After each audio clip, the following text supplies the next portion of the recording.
All right, welcome to Now This Is Podcasting. I'm your host, Connor, and I have my co-host, Jaden, and our producer, McKinnon, What's up? and former guest, Calvin. It's good to be back.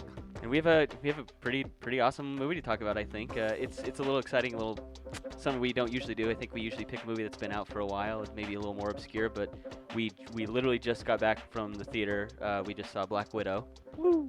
And I'm excited to talk about it. Me too.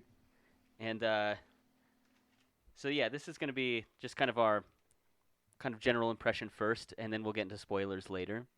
So that'll be marked. We'll have like a time code, and we'll give you plenty of notice if you're listening. You know, we're not just going to like stumble into spoilers. We don't want to do that if you kind of just want a basic review, but then we'll dive deeper later on, I think. Yeah. I don't know what we could possibly spoil, honestly. I'll my punch God, you here in we the go. neck, Calvin. Here we go with the hot takes right off the bat. So this is directed by Kate Shortland, and I was like looking up what she had done before this. She had done like 4 episodes of that show Smilf.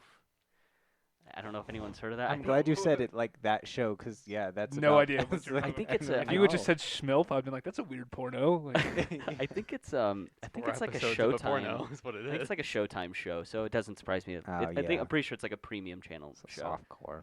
And then she did Boo. something called Berlin Syndrome, and another movie called Lore, all of which I've never heard of. So this is like her big thing, big and break, which is kind of cool because I think there's a big push to get more female directors out there, which is good. So it's It's good weird that she got handed the keys to this. right. I'm just saying this like I think Scarlett Johansson and Black Widow have become that character has become much more popular, and so this movie was going to be successful now, but I mean like 10 years ago when she's like just like a tiny role in like Iron Man 2, if you told me she was going to have her own movie, I'd probably be like, maybe don't do that. She just like wasn't that popular, but she's like a huge character now. So I think it's kind of cool that they decided to. I don't typically love like prequels, like going back, because it's like, well, if you didn't have a good enough story to tell while she was, I mean, spoiler, she dies in like 2 movies ago or a movie ago, but they kind of do a little prequel. They like roll back on this one.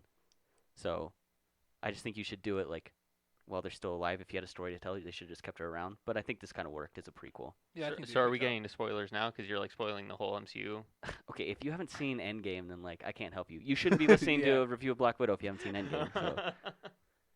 And if you're not on, episode 7 of Loki, it's on brace episode yourself. 5 right now. Yeah, I so. think yeah, I'm sorry. As of I'm recording, yeah. So clearly, so, I'm not It's something I'm fucking watching. really good, dude. so for people who don't know, Scarlett Johansson's character, Natasha, she's Romanov. She's Russian, and so to kind of start this podcast off right, we're all gonna do a quick shot of vodka, and McKinnon is not good at shots, and Calvin I don't think is particularly good at shots, so I'm excited to I'm record. not good with this I have vodka a stuff, weird dude. thing where I just shake like Yeah. involuntarily. It'll look like a seizure, but Yeah. I'm okay. Oh my I'm gosh. excited to record our reactions. You got it. We did it. We did it. For Mother Russia. Oh yeah. You guys got the shakes, all right. Ah, God. Let's go. That's Oh my yeah. God, That's so just gross. that's how I always. And now we're ready to start. Yeah. Yeah. Nasty, dude. All right, so let's just get general thoughts. Jaden, you're a big Marvel guy. What'd you think of this one? 10 out of 10. Easy 10 out of 10. All right. Easy. Best solo Marvel movie to come out since Ragnarok. Easily. Clearly the best Marvel movie to come out in 2 years. Isn't it? It's the only It's one to only come out one, too. yeah. It's I actually think it was done very, very well. The humor in it was outstanding, which is a Marvel trademark. So Yeah. I thought they did a good job. All right, Calvin, you are not a Marvel guy. What did you think of this? Oh man, it's really funny that you mention Ragnarok as being the previous best Marvel movie, because while you were in the bathroom, I was just literally saying We like, don't need to call out that he was on the back. Yeah, I was taking a Sorry. shit. That's okay. Why is that important? It's all right. I was because pooping. he was not in the room. I was pooping in another room Yeah. with a toilet. Anyways, we were just talking about how Thor Ragnarok was the worst Thor movie. That's fucking retarded. Yeah, no, it's pretty Man. bad. It's very. That's crazy. It is by far the best Thor movie and easily top 3 or 5 Marvel solo movies. I think It's one Dark of the- World is better. It's one of the Dark most, World is the worst Marvel movie to come out. The thing is Like it's the a Eric real. Bana Thor Hulk movie, better than that garbage pile of shit. Yeah, but it's a complete narrative. Like Ragnarok is like. I just don't think you have good taste in movies. I this actually is like- kind of agree with Calvin because I think I know you don't like I think the Ragnarok. Dark World gets better now that all this stuff is coming out, so it makes like Loki It a does much get more better. important It character, does, yeah. and it makes like Well- the after like all the Infinity Stones, it makes like the ether Yeah, more since important. Like since there's so much Endgame, stuff. since Yeah. Endgame, like I've rewatched it, and it is not as bad as necessarily as I thought, Yeah. but it is. I mean, it is not good, dude. It's Yeah. a And not I a don't, good movie. I don't dislike the third Thor Ragnarok. either. Ragnarok. I Yeah, don't I dislike just remember Ragnarok. when It's it first came funky. out, you just had a little bit of issue that you felt like leaned a little bit too much into the comedy aspect. Yeah, it got a it's little too completely goofy. it's completely But different than the other two. That's what I Yeah. think that the first two fucking sucked, and then the third one like hit it a home run. Well, and the problem I really have with Ragnarok is it's within its own film. It's so many different tones. It's buddy like a buddy cop. adventure thing. Yeah. It's It's got a world- lot of aspects. yeah, All the but they stuff don't that- meld. They're given like I their think they own meld it space great. at different times, and it's not cohesive. I've I kind of, think it's. Sorry, Steve, I've go kind ahead. of thought the stuff that has to do with Hela and the stuff that takes place on Asgard feels like a different movie. They just like mashed into it. Yeah, almost. I agree with you on that. I don't it's like not. Hela. It's She's not the my least best. It's favorite not a villain. perfect movie. I Right, mean, yeah. no Marvel movie is perfect. There's always holes in them. They're So fucking thank comic you, book thank movies. you for listening to our So that's our review review of for Thor Thor Ragnarok. Ragnarok. Yeah. Thank Yeah. you for listening to Now This Is Podcasting. I'm your host Connor. I have my co-host Jaden. Lately, I've been Spoiled. watching this documentary with T-Pain. But back to Black Widow. Yeah. So, and Black Widow is, I started taking notes, and then I realized I couldn't see my notebook anyway, so it didn't You matter. shouldn't take notes in the movie theater. So But we did mean, it anyways. yeah. 'cause you guys are awful. Allegedly, but Just enjoy the um, film. I did enjoy the film, and kind of Whoa. I enjoyed it for a Marvel movie, and I stopped taking notes because this is the same movie that I've seen 30 times. Yeah, it's not. It's the same. It's another commercial for more movies. Yeah, buddy. like that's the thing. It's a commercial for the other movies. That's what I find like so irritating about all of it. Is you it's just gotta like, understand capitalism is king, buddy. it's and that's what's so much garbage about it. It's like it's So I so didn't. that's my first take. I didn't think it We'll was get I a. go deeper. I didn't think it was a. Well. So if Calvin's done with his, so you're ready to. What are your general thoughts Well, I on was it? just That's what I gonna- want to know, McKenna. I was just gonna tack onto that. I didn't think that this was like an advertisement. Not for the as much as MCU. other ones. I thought it was like a consolidated experience was how I viewed it. Ooh, nice. Because it didn't really touch on other things. There were some mentions of like Captain America, but like Well, that I was, mean, in that the was really it. obviously post-credits scenes, don't ever leave a Marvel movie before it's It's done. always so weird when I see Don't people ever get up, leave. like it's- Don't ever leave a movie without seeing all of the credits. Yeah, give those people the freaking respect they deserve. They worked hard on those movies. You read their funky ass names on the Yeah, credit, at least make a right? game out of it if you like want to see like the third intern grip and Yeah. best. There was boy a I, lighting. dude- I always try to find Best Boy. Dude, That's the one I yeah. always try to So find. there was a guy named Zoltan who worked on this movie. From Dude, Where's My Car? Zoltan. And you wouldn't know that if you Yeah. didn't pay attention I to can all agree with these that, wonderful yeah. people working on all And of they these worked great hard, films. dude. And they all did their job, and It this is always- the credit they get. Like literally, this is the only credit they get from it. So Yeah, It and always- that's why I clap every time I leave a gas station to let those people know that I enjoy You're a their fucking service. terrible person for doing that. No, I enjoy. I'm just saying, like I enjoy, what they do. Yeah, I'm They sure they provide a really service. enjoy you clapping when they leave. Like, get this fucking dude out of my store. I haven't had like a positive reception to it yet. Yeah, because it's annoying. I always appreciate in the credits when they get to like the VFX artists that are working on it, and it's like it's a wall of text for like 2 minutes. It's crazy to me, like, because that's the only way that you get any of these movies done to the level that they are. Is like it's so many people working hours and hours, Well, I mean, and like yeah. just so much computing power to like render all these scenes, and because that's just how movies are now. It's like you don't have big like tentpole films anymore that aren't like yeah, you do. so. Oh, okay. I see what you're Especially saying. Marvel movies, They- like that they- 95% of yeah, them done it's in like- front of a green screen. Yeah, it's just like Yeah. you can't see these movies without a thousand VFX shots. I mean, the whole movie has some VFX shot in it. Like, there's not you won't find a scene where it's just like straight film, you know? Maybe in the beginning of this one, Maybe. but not like any important like. But I do part. appreciate that That's what I'm part. saying. It's like maybe 5% of the movie is not Yeah. done like that. Like the credits you get to it's like VFX department. It's just like, whoa, there's so many people. Yeah, you kind of involved. forget Providing like what Americans section. jobs. Yeah, Yeah, you kind of forget like what section like these people are still in. Like, right. well, I wonder what any of these people did. Right. I missed the header. So, anyways, my brief review of the movie. Consolidated experience. Consolidated experience. I enjoyed it a lot. Florence Pugh is how you Yeah. say her name. Florence Pugh. Yeah, I she's thought- got a machine. I thought she did a really, really great job. I enjoyed all of I thought she like stole the whole. Yeah, movie. I think so too. I think I she's totally Absolutely, agree. absolutely. So charismatic, like so funny in it. She is. Yeah. Great. Which is interesting to me because when she's first on the screen with Scarlett Johansson, it's like very serious, and then like the next scene, she's like cracking jokes and stuff. And I was like, this is really funny. She was really funny. Yeah. Yeah, So- there was a lot of like I thought chemistry between like everyone in the movie, like the kind of main cast. I thought there was Yeah. a lot of Well, chemistry. yeah, between them. the four main actresses, or Well, whatever. In this Rachel movie. Rachel Wise. Rachel Weisz Yeah. from The Mummies. She's Mummy barely- And the franchise. Fountain. I don't care about She that was movie. actually- she was she a was fucking actually- dime piece in the Mummy movies. Yeah, alright? she was actually married to Darren Aronofsky. No way. I don't Yeah, care. yeah. In my mind, she was married to Brendan Fraser. So I mean, that's a pretty sad That's- existence. That's she divorced him before he went to shit. All right, that's what happens. in my brain. Anyways, That's the timeline I she- want to live in. She was like barely in the movie. From the trailers, I thought she was going to be a bigger I part. thought she was gonna be a way bigger part So I too. was surprised that she was. She still did great. I Yeah. mean, in the, I thought so too. Yeah. Great Russian accent. I bought it. Yeah, the worst Oh, Russian no. accent was by far David Harbour. Yeah. No, no. Worst. Yeah, Okay. I would say Oh. so. No, hers thought it was was. I Scarlett thought hers Johansson, was the but- worst. Really. Yeah. Yeah. I did make a note of that because Calvin seems to pick up on that pretty like well. I wrote like, are the accents good? Question mark. I was like, I'm saving that for Calvin. So I guess to me, they were all fine. It's just weird to me like no one in the movie is Russian, but it's like all about Russians. Well, it's I like think. how people from like overseas do like American accents. You know. Which is just not doing an accent. Yeah, essentially. Well, I mean, like people from here, they like don't pronounce the T's in words like Yeah, sure. fountain or mountain. You know. Yeah, because you didn't just say a T in mountain just there. But that's how people around here say it.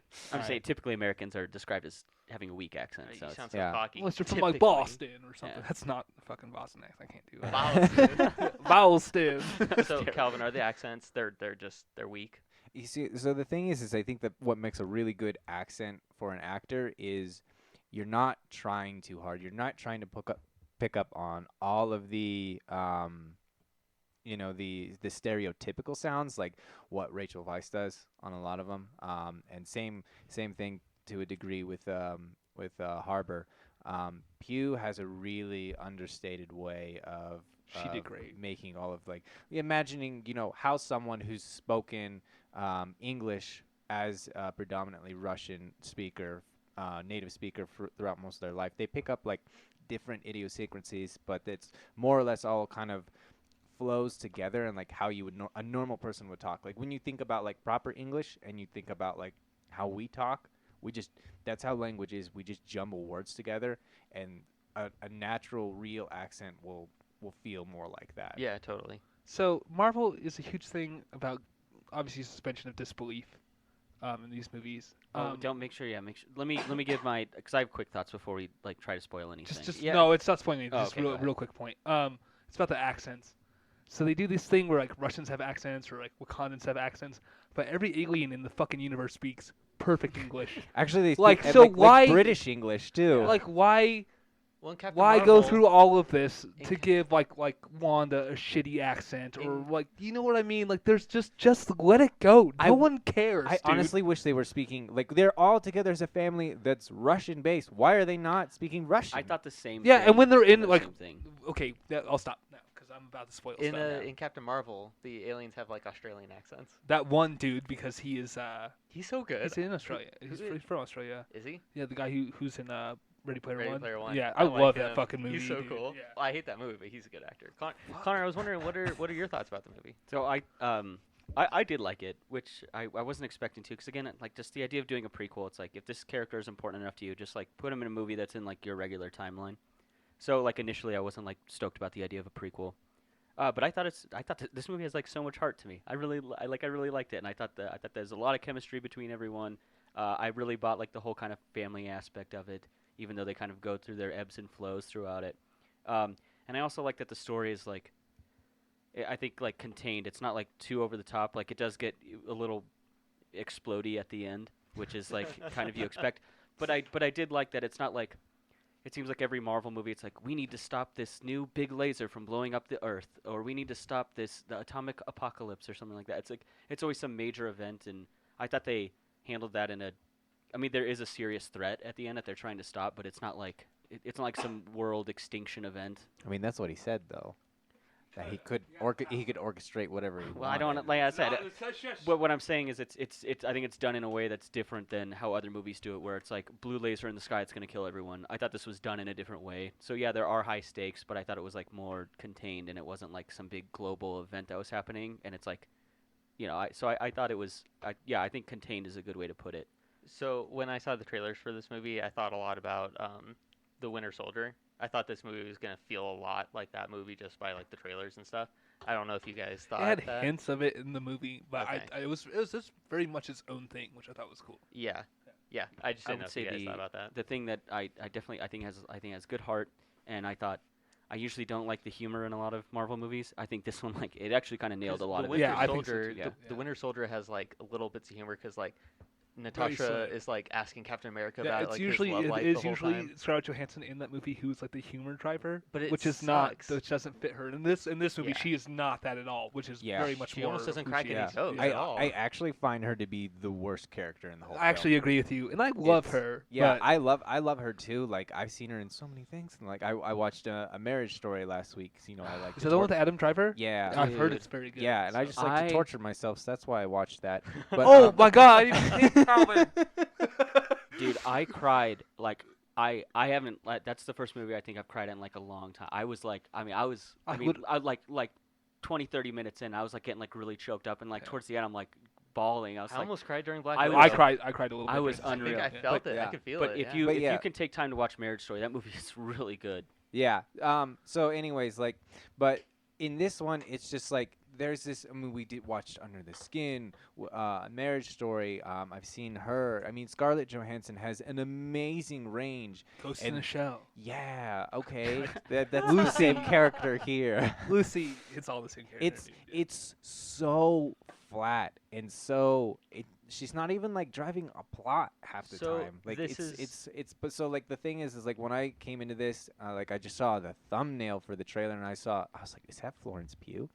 Because I've seen Midsummer and holy shit, like if she isn't one of the most talented actresses out there, and you all saw that, like she has probably the best lines of humor. There were some that didn't hit. The humor was uneven, but some of it was way more uncharacteristic and original than I thought than Should- we found on a lot of these films. Should we But, just like go ahead and dive into the spoilers? well, real quick? I'm not yeah. gonna get into spoilers. And what I was gonna say is like she also I think had the most, like she actually brought real emotion into a couple scenes where it didn't even seem like there was space for it, but she created Yeah, it she in did. It such wasn't even- really organic and Yeah, so understated it wasn't way. even like place there; it just kind of happened Yeah, with her character, 'cause which I thought she's- was great. Yeah, because she is just so. I was really excited to see it because she is, one of the best. Oh yeah, actresses she up did and a great coming. job. I will literally watch Midsummer now because I've been thinking about it, but I'm also like the movie just seems like it's gonna make me uncomfortable. But if she's in it, Oh, she did yeah. such a great job in this Oh movie that yeah, I will watch and it. it will so. make you uncomfortable, but I it's think worth like it. how kind of off the cuff some of her humor is makes me wonder like how much of it was just kind of like on the spot did she come up with, or how much of it was very written dialogue. sarcastic. Yeah, So I I love- wonder if some of it, because it does, it like you said, it feels organic. It doesn't feel like they're like, oh, okay, keep doing this take where you say this line over and over again. Yeah, Because it honestly, felt like it was like, oh, this feels like she's just funny, and that's why Yeah. it hit. Like that's why the humor with her especially was really good for me. yeah, I honestly wouldn't be surprised if that gas station scene where she's like,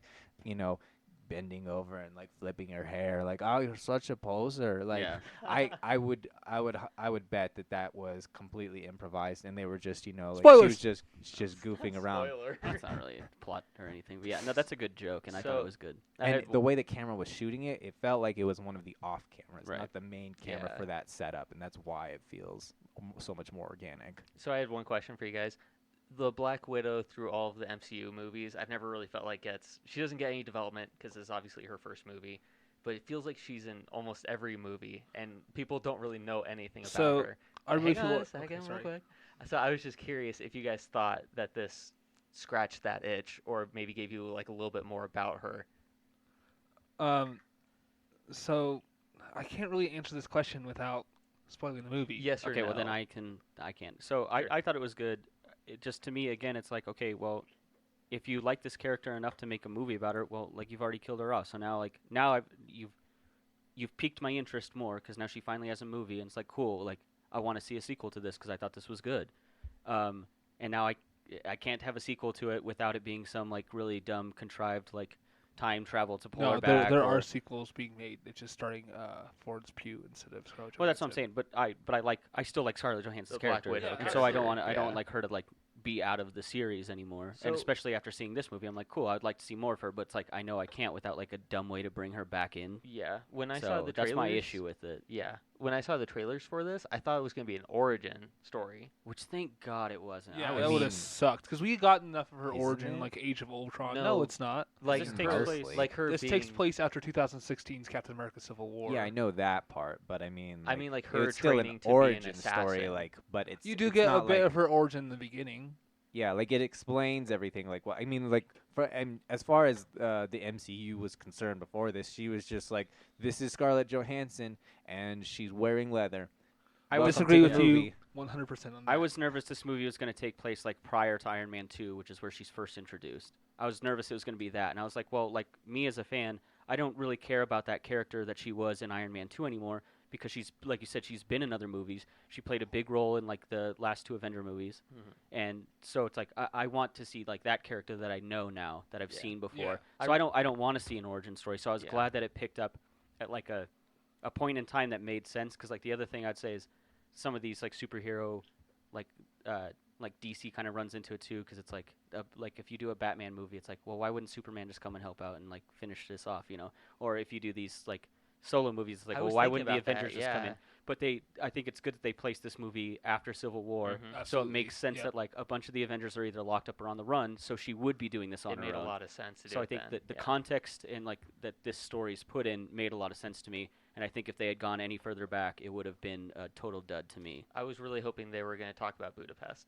They did. They mentioned it No, no, many times. I was hoping we would get to see it. Like, They keep teasing the they whole keep Budapest teasing thing. They say Budapest. No one Yeah. knows what I happens. wanna there. see They what just say happens. I Budapest. thought Hawkeye like- was well, gonna I mean, show that up. would be like if they did a movie with her and Jeremy Renner about Budapest. Yeah. Like, I wouldn't be too interested in that. Yeah, I don't I'm actually just- know what any of you are talking about. They reference like Budapest in like every movie. in like the first Avengers. They reference it again, and it's like They this kind reference of it a inside lot. joke between Yeah. Jeremy Renner's like Hawkeye and Black Widow. Clint They- Barton. Yeah, Oh. they have like a little like, oh, I remember Budapest different. And it's just Huh. like this inside joke, and like the fans don't know what it's about because they never elaborate on it, and so they mention it again. And I actually thought that was lame. I was like, Well, I thought they went a lot into it, but I also thought that it was very lame. I mean, that they yeah, even put They've it in spent a there. bunch of time talking about it without actually talking And, like, about having, it. like, Yeah, let's not talk too deep into that though until we get in the spoiler section. So I mean, I think yeah. I think we're so, ready. I mean, Yeah, Alright, I mean, it was like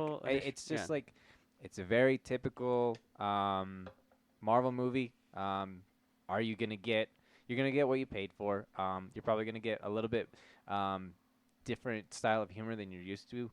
Because Florence Pugh is just an absolute gem, and even David fucking Harbour. crushes it. Yeah, and even David Harbour. David Harbour, I feel, is very David Harbour-esque Yeah, in this yeah, movie. and I do love the one line that Rachel Weisz delivers at the end. Yeah. It's just so like it's so out of tone with everything. Like I'm clearly injured. like Oh my gosh, we all 5 of us laughed. It was so Yeah. because funny. it was a bad accent at a very dramatic moment, Yeah. and it was just like I'm So surprised at how many times there was Yeah. like a joke and like because we all saw this together. There would be a joke and like there was a couple times that like we were the only ones that laughed. Like the rest of the theater was pretty quiet. Like, Yeah. like that one joke at the end where she's like, "Yeah, I'm injured." Like obviously, and it's like we were laughing and no one else was really laughing. I was So- surprised. Calvin, actually, I was curious what you thought about that. So there's this problem where movies put jokes in like an action scene, and it like halts all the momentum, and you hear these terms like pacing thrown around and stuff like that. that's not what pacing is. Okay, by the so way.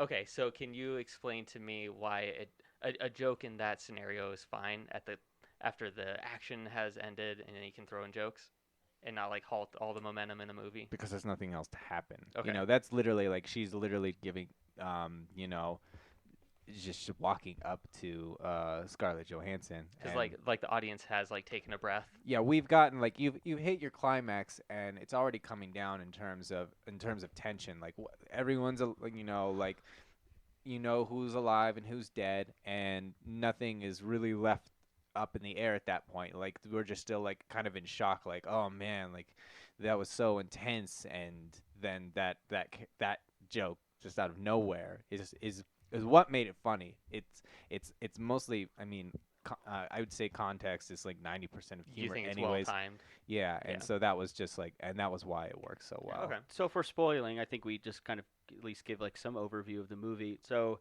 Spoiler. yeah, so Scarlett Johansson, this is after Civil War. She's on the run. She's found an old friend who's trying to kind of like set her up with a place to live, and then you find out like her sister is also been trained to be an assassin by like this secret Russian organization. But not really her sister. Adopted sister, right? You find that Not- out a little yeah, bit later. weird, yeah. Anyways, Yeah.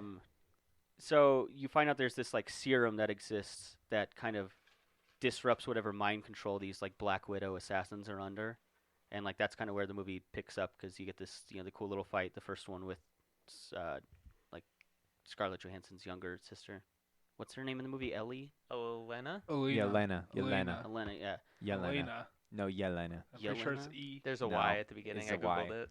Yeah. Yelena. Okay. It's Russian, because otherwise, yeah, it wouldn't be. There wouldn't be. An Saying E. the mom's name is also like Melena, Melina. which is like the same fucking thing. But that's Pick what- different names. That's what kicks off the story. Is like so now she's like not under this like she has like conscious control of herself now, and now kind of the mission is to figure out how do you take down this organization that's basically like brainwashing or controlling people, like these girls, these assassins, and that's when Scarlett Johansson meets up with her sister, and they kind of figure out what to do from there.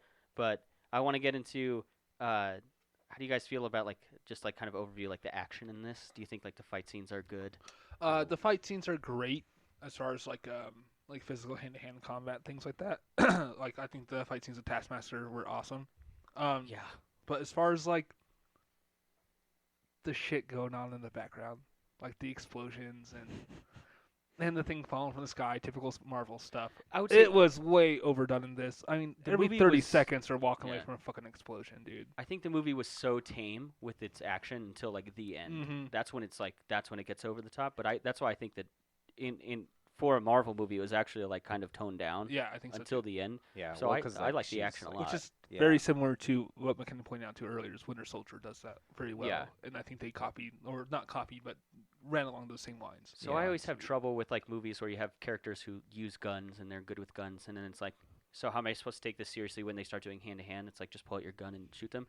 And I think especially that the first fight that Natasha has with Taskmaster Yeah. is like she does have a gun, she does use it. It turns out the Taskmaster's like just gonna block all of it. She's got this dope shield, and it's just so cool how you can kind of eliminate like the gun as a threat, and so like now you do have to do hand-to-hand combat. And like think in a lot of movies I don't take that very seriously, and I did in this one because I was like, okay, obviously like they're gonna move past this and do a cool fight, but I think it's like when there's a gun available, just use it.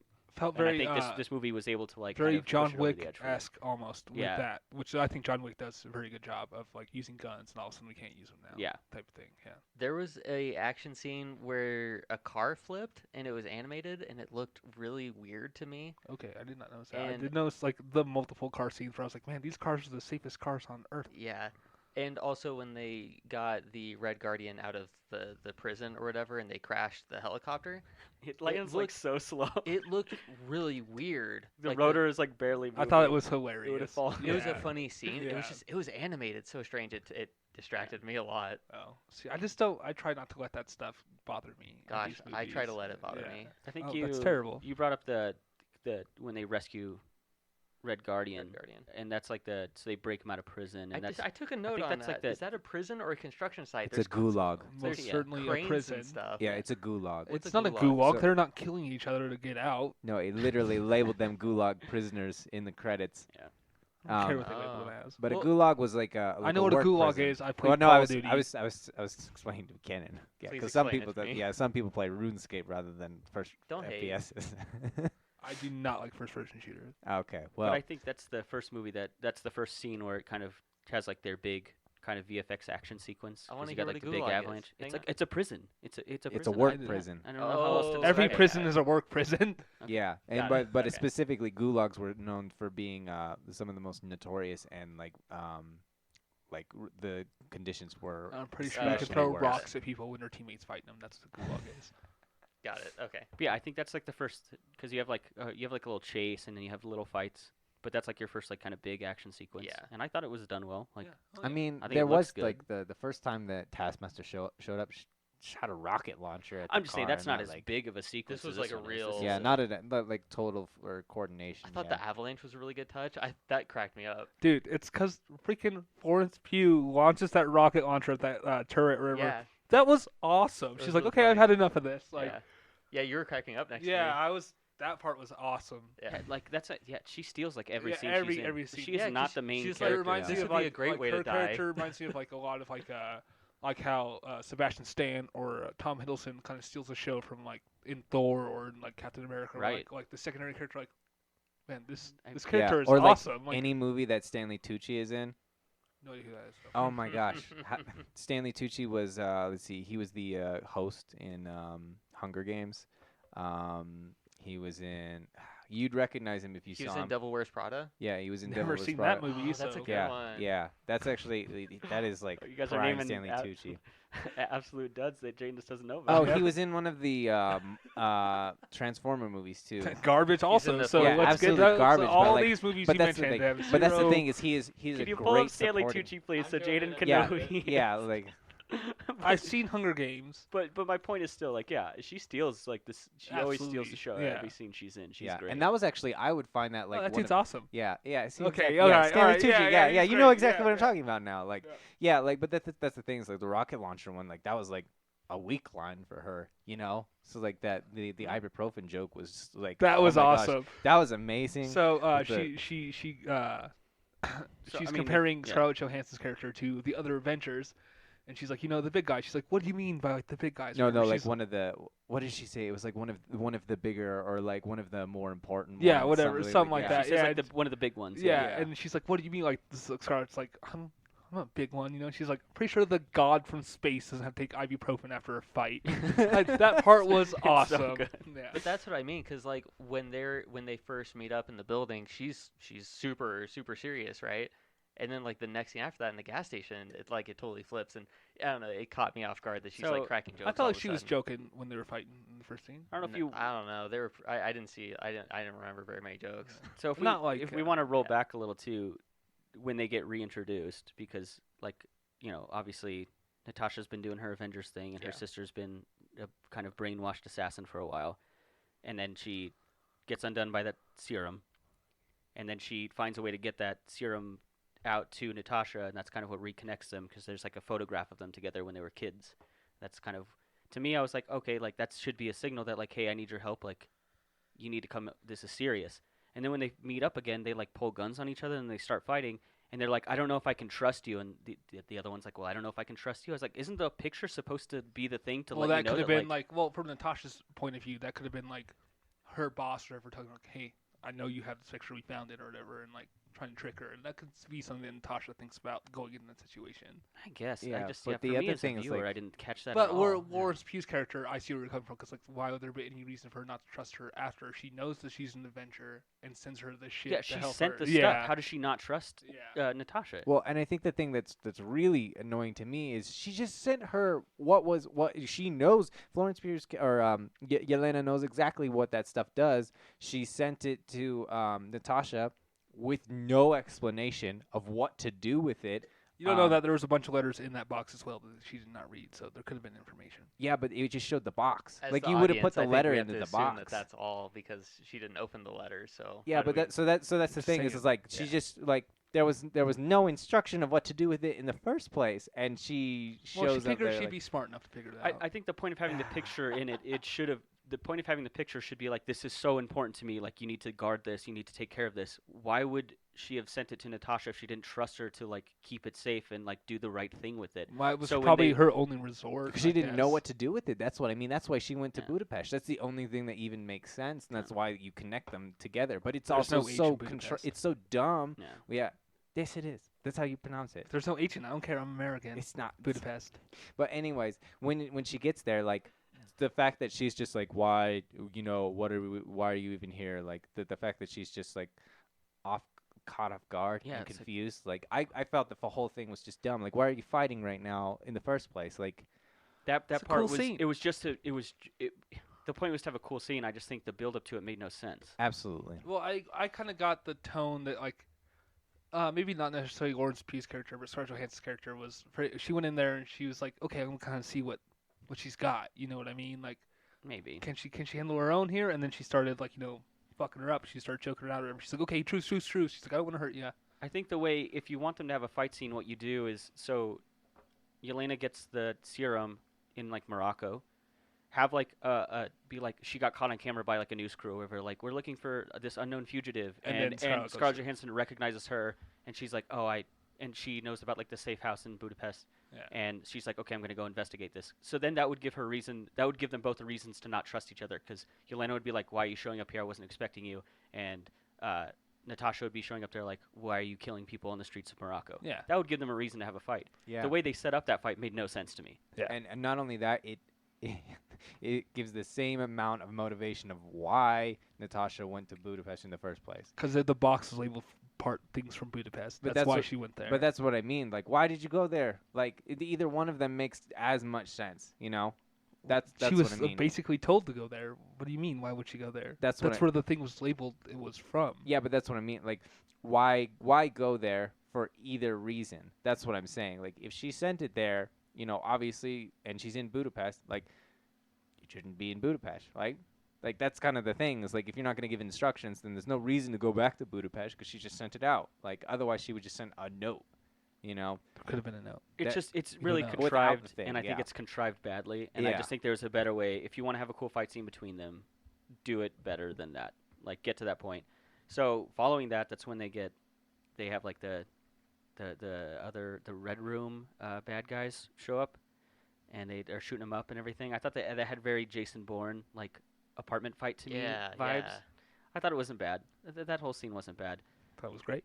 And then they get in that's when they get in like this car chase where Taskmaster's chasing them down again, and they have just this great banner between them. Like I really felt like the whole like kind of sibling rivalry. Yeah, no, it was fantastic. It was great. Yeah. Like I don't know how much of that is like ad libbed or how much of it is just straight from the script. I thought it was really funny. I thought it was really good. They So- sounded like estranged siblings who are now like competing each other, but they're still having kind of like a fun time with it. I thought Yeah. it was really good. I thought it was great too. Very natural. Yeah. really. Yeah. Yeah. So at the start of that, when the like tank pulls up and then it stops, and then they both start the motorcycle and then drive away, and then the tank goes again, I thought that was really weird. Why didn't the tank just run them over? I don't know. Are you fucking playing It was- RuneScape right now? No, I'm not. Doing something over there. I'm not sure why. It I was did just notice that too. It was I thought that was really strange. adjusting its momentum. That's what was happening because it was rounding the corner because it was going to. Yeah. Oh, If you well, say you mean so. right when the tank enters? Yeah. Yeah, they should have got fucking They should've got demolished. run over. yeah. It just kind of stops and then they're Yeah, like, they should have like Yeah. would have just timed that a little Yeah. bit differently. It would have been fine. yeah. Yeah. But I did notice that too. Yeah. I was like, why Hey, didn't they suspension of just go- disbelief, boys. Yeah. Also, if we could back up just a little bit more, when the sister got the gas from the other assassin girl, Yes. I must have missed, where did the gas come from? Because they don't spend a lot of time on it. So somebody invented it. Yeah, someone Somebody, synthesized it. I yes. don't think they really go into They it. do not go into it I at want all. to make sure I didn't miss something. No, you did because- not. You did not miss anything. Okay, cool. It's a real. I'm assuming some person rescued that one widow and then gave her the serum. Like, hey, go save. I all also these thought it other was cool if bitches. they called the other assassin girls widows. I thought Yeah. that was cool. That's very comic. I don't know if comic that's related. I don't yeah. know if that's contingent on the comic. Well, I mean, and names like you can stuff. also, it's also contingent on the MCU because you learned, especially in Age of Ultron, that Natasha comes from like a firm that trains multiple women like this. And honestly, like, probably my favorite banter of the movie is when Lawrence Pugh's character is talking about how they take out their sexual organs. I thought that was really odd. I Dude, thought that was fucking that's- yeah. hilarious. I dude. thought that was so It weird. I stood thought it was out. so funny. I felt uncomfortable for like all the kids in the audience. I was like, Yeah. this is so weird. I thought it Oh, was see, great. I wouldn't think It's not the that, 'cause, like, first that's just the anatomical names for everything. I know, Not only like- that, but it's not the first time it's been mentioned in the MCU. Natasha For brings it sure. up when she's talking with Bruce Banner. She But just when they says do that in she's that movie, it's sterile. a very kind of emotional moment, Yeah. emotionally charged moment. And And then this this one, one it is was like fucking played, It was hilarious. played for laughs, and I Yeah. thought it was. I agree with Ken. I thought it was really out of place, and then it went on for like it kept going. The I joke thought- like kept going. I was thought like, it was so funny. Yeah, dude. I don't Okay. feel like that like I feel like there was potential there, but some of them were either oversaid or like the comedic timing on the delivery wasn't there for me on those ones. I thought it was great. If it was like a second or two shorter, it would have been funnier. I think. I think Yeah, it went on I just a little agree. too long. And that but takes yeah. Could've place gone right on after they longer. rescue Her Red dad, Guardian. Red Guardian. David from the Harbour, prison, yeah. So after that car chase, that's when they do the prison scene. We already talked about that, and that's Yeah. when we get into this weird hysterectomy joke, which is just so odd. Like I can't imagine being like the writers' room and be like, "Oh, I got it. I know the perfect line." Dude, to put that's here." exactly It's like if I was gonna what? write the joke, like that's exactly how I would have Yeah. done it. I It think was it's just- good humor. I mean, at least along the lines of like what I think is funny. It reminds me of a lot of like almost like Tosh humor a little bit. Yeah, I get that. Yeah. I don't think it hit for most people in the theater. 'cause it That's was pretty fine. Quiet during That's the fine. I was laughing. I thought it was hilarious. Yeah. It was fine. It was like it seemed out of place and it seemed long. I think it probably- literally might like. In my opinion, it's probably the funniest part. It of the movie. probably is a funny joke. It just seemed like the wrong place for it. It might like as far as like Marvel being for like families and stuff. I could Yeah. see how where you're coming from with that, but Yeah. I think as far as best joke, I go with the one that Calvin said, where so they've gotten out of that car chase, they've escaped, and they're like getting clothes or something. They're changing, they're at a gas and station. then Yolanda's doing the. She's like, "Oh, you always do this stupid pose action pose." The pose thing. And is she's great. like, "You look like a poser." She's like, "It's stupid." And I thought that joke was great because it's so self-aware. yeah. Like, And it- she just like keeps doing yeah, it. and like everyone who's seen these movies knows exactly. Like Deadpool makes fun of it. They're like, "Oh, superhero pose, like superhero landing." Like he does the same joke in that it movie. feels a It's little bit like- more natural in this one Yeah, for sure. it's so. I just love the joke. It's very self-aware. Like that. This is kind of a thing that you see in these action movies, and I thought it was done perfectly in this movie. The other thing I liked about like very subtle jokes about how her character is over sexualized early in the MCU. She's like fucking Fanny Longbottom like in the beginning. Did Like- you notice when she gets kind of like the little safe house, like little the little trailer that she has, and Just she's gonna mad go get butt more. shots. Yeah, she's gonna go get gas for like the Mad generator. butt and shots, it's just like dude. this whole long take Yeah. on her butt, and I was like, what is Yeah. going on here? Yeah. Don't mind it. So keep those going. I thought my favorite joke was when they're in the car talking about the vest, and she's like, "I've got so many Pockets, pockets. You yeah. got no idea what I have in there." And Scarlett Johansson's like, "Yeah, it's pretty cool." And she's like, So, "Oh my god, I pointed knew this it. out to McKenna during the Love movie. it." I was like, that's the best she wears in Infinity War. Yeah, Like I I knew know that. that. Like I Is didn't it? realize yeah. that. So Yeah, like that's funny. one big thing. So like when Scarlett Johansson does interviews with like the other Marvel cast, like they always ask like the male the male actors like serious questions and stuff, and they're always like, "So Scarlett, what about your wardrobe?" And like when she's doing press for Infinity War, she's like, "I have a fucking new vest. Like Yeah. what? Like ask me a real question here, or whatever." And like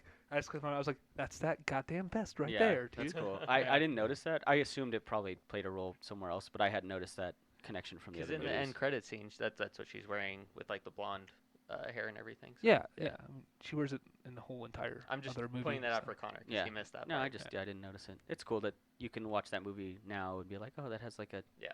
emotional tie to it. That's You're kind like, of "Oh, that's the vest from the other thing." yeah. Yeah, I just love her reaction too. Like, oh yes, I know you would think it was cool. Yeah. It's like it's the first thing I've ever bought for myself, so I think it's pretty tight. I was like, And so, that's yeah, awesome. I just think that plays more into like just their chemistry is great because It I, is. I I totally actually don't think the chemistry is there. No, I Well, don't I think thought so. it was think, fantastic. I don't think there is any chemistry. I don't think at Scarlett all. Johansson had any chemistry at all with her. I think I that thought- the sister Yeah, carried. she could have I been thought talking. it was very much older sister, younger sister Yeah. chemistry. she Yeah, could that have was been. very She good. could have been talking to Plank from Ed, Ed, and Eddie, and it would have hit the exact. I same. completely disagree with you there, but that's It's fine. like, it could have just been best boy grip 3 sitting in that seat, that other chair, and nobody would have cared. I 'cause think maybe Florence your is problem so is much better. is that she is so good that it just makes Scarlett Johansson look So- bad to you. But so I this think is- I don't think she was Well, bad. at what I all. mean is like you could put when I say bad is like what you can put anybody you want in that chair, and the joke still works the exact same way. You will have the same amount of chemistry because it's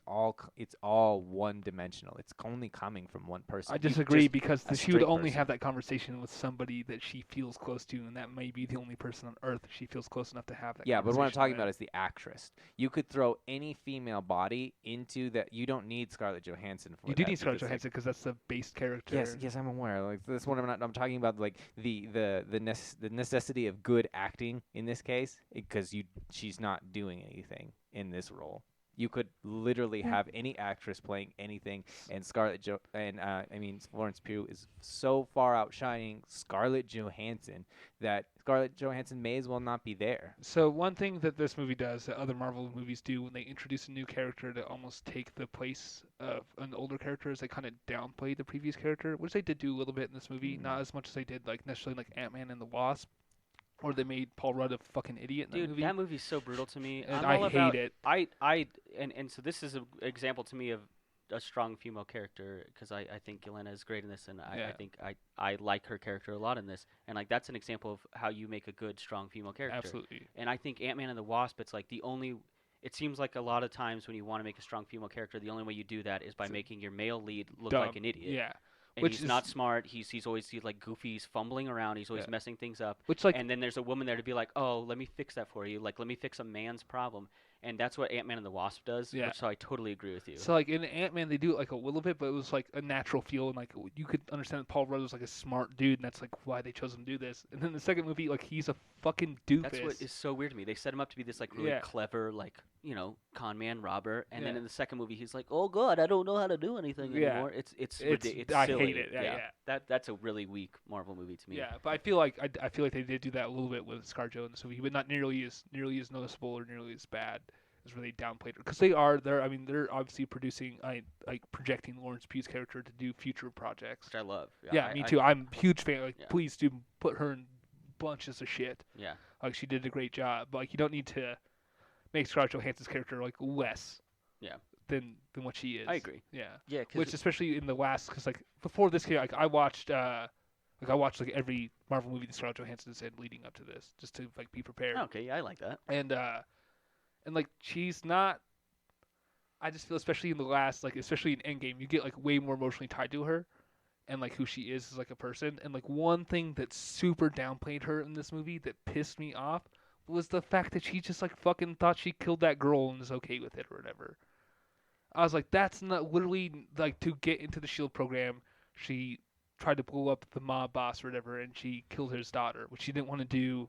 All that stuff. She was innocent, but fuck, I felt like that was like, oh, so that makes you like her character less now. Like makes you feel less emotionally tied to her. I thought, but so when she does plant the bomb and she's trying to kill like the leader of the Red Room, like the guy who's controlling all the widows, the daughter's collateral damage. I thought she like redeems that though at the end. She does, absolutely. So I don't still- disagree with you yeah. on that. I just feel like the act of doing it in the first place is very off character for her. But that was like really early on before she's even like But- she's. so her hasn't even- turning. she hasn't My even point is like defected yet, so. her turning her leaf is doing something bad. Like she has to before she can be a good guy. She has to do something Something really like crappy. terrible, Okay, but like worse I than get she's that. done. Yeah. Yeah, I get Yeah, that. and I love the line too where Florence Pugh was talking about like, you know, life is pain and suffering, and we're just trained killers, and it's a very Russian theme. Like Dostoevsky is considered like, you know, the pinnacle of Russian literature, and it is like the extreme depths of depressive realism that you can possibly mine, and I love that type of that Russian element that they brought to the character and their outlook on life, especially like considering like what they've gone, like just to say like out and, you know, this is who we are. It is just pain and suffering. She has a lot of. We've been talking about how funny she is, but she has other serious lines, like because she's talking to Natasha about how she's like, you know, you're a killer the same as me. She's like, I'm just not the kind of killer that girls call their hero. Yeah, I'm not the one on the cover of a magazine Yeah. what girls look up to or whatever, which I thought was like, man, that's a great fucking line. You could see it in Scarlett Johansson's face. Her character's like, fuck. Yeah. She's right. So Like, I can't stop agreeing with Calvin that Florence Pugh way overshadows Yeah, Scarlett Johansson does, but it's like not her fault. Like she has these great lines, and Yeah. she's just so good at delivering everything, and she just acts so well in this. Yeah, she did. Because She she's was funny, and then she has yeah. these like really serious lines. like honestly, like it's one of the better performances in Marvel, like in general, as far as the MCU goes, especially recently. I think she does a great job. Yeah, it's crazy because like I don't feel any closer to the Black Widow character at all after watching No. this. I want to see more movies about the sister. Which is like what they're marketing. So Which is what they're that trying makes to do. sense. Yeah, Yeah, but 'cause that's, Marvel- That's what my point was Yeah. like her almost dumbing down the Black Widow character. Because like I was saying, like Black Widow's in so many Marvel movies, and we don't know anything about her. And I was hoping to like, If she finally gets her solo movie, it's literally just a yeah, ship for I was other hoping to like, characters. I was hoping to like really care about her after this, like how Yeah. WandaVision makes us care about Wanda Yeah. and Vision after I could not give a fuck about they're Vision, they're in no a- matter what. they're so. in a bunch of like Marvel properties also, but like they finally got something to develop them a little bit more, and it was nice and to Loki. have that. Loki's doing a great And job. Loki, on that. too. Yeah, But this one, it didn't really give. It didn't give me anything to care about I for agree Black with you. Widow. I think Black Widow's most like connection, like the most I've cared about her as Yeah. far as role is easily in Endgame. because this should have Really? been like a Yeah. send off for Scarlett Johansson. Yeah. This should have been more about her And I'm not saying that there can't be side characters, but this really should have been like her 'Cause movie, at and the it ends up end- kind of not. At Yeah. the end, she like has a family, and like she says that like I didn't think I had a family, but I And have I have two two, now, and I'm yeah. like, sure, whatever. Yeah, well, and that's the thing that really got me is like that line where they were all sitting at the dinner table, their little family reunion, and she was like, "The best part of my life was a lie. It was all fake." Yeah. And like that one, that one really hit me, and it was so well done because there wasn't really space for it, but just her presence as an actor, her delivery for it, it just took what was a very basic plot point and created something incredibly organic. And that by far, like that's just the range. Like, a moment she's, taking shots and like, "Oh yeah, please stop talking." Like, and then like the next line is like, yeah, exactly. Like, and then the next line is like the most emotional like I've ever felt in an Avengers movie, because honestly, the snap just doesn't do it for me. I couldn't care less because that's just obviously coming. Yeah.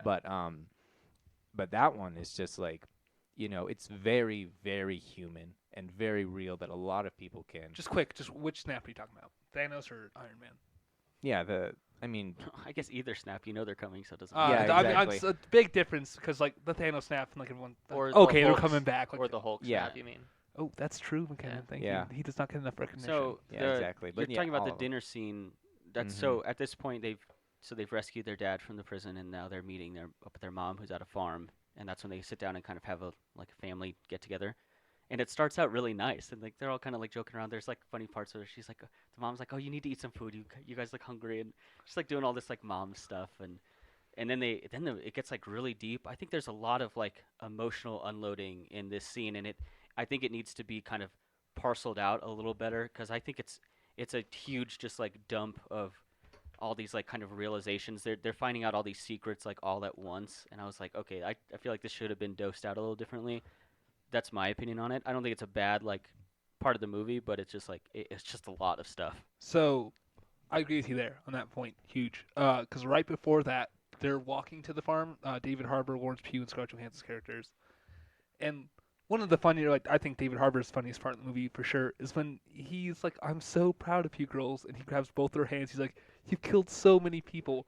Like that feels like way more organic and natural so than funny. the Your than ledgers the, are so full. Yeah. he's like your ledger's supposed to be Yeah. dripping with blood. It's Yeah. so funny. So like and like that feels so much more organic than the table scene. And like the only thing that feels organic on the table scene is Lawrence Pugh's like necessarily like rejection towards that scene. She's like, "I don't even want to fucking be a part of this."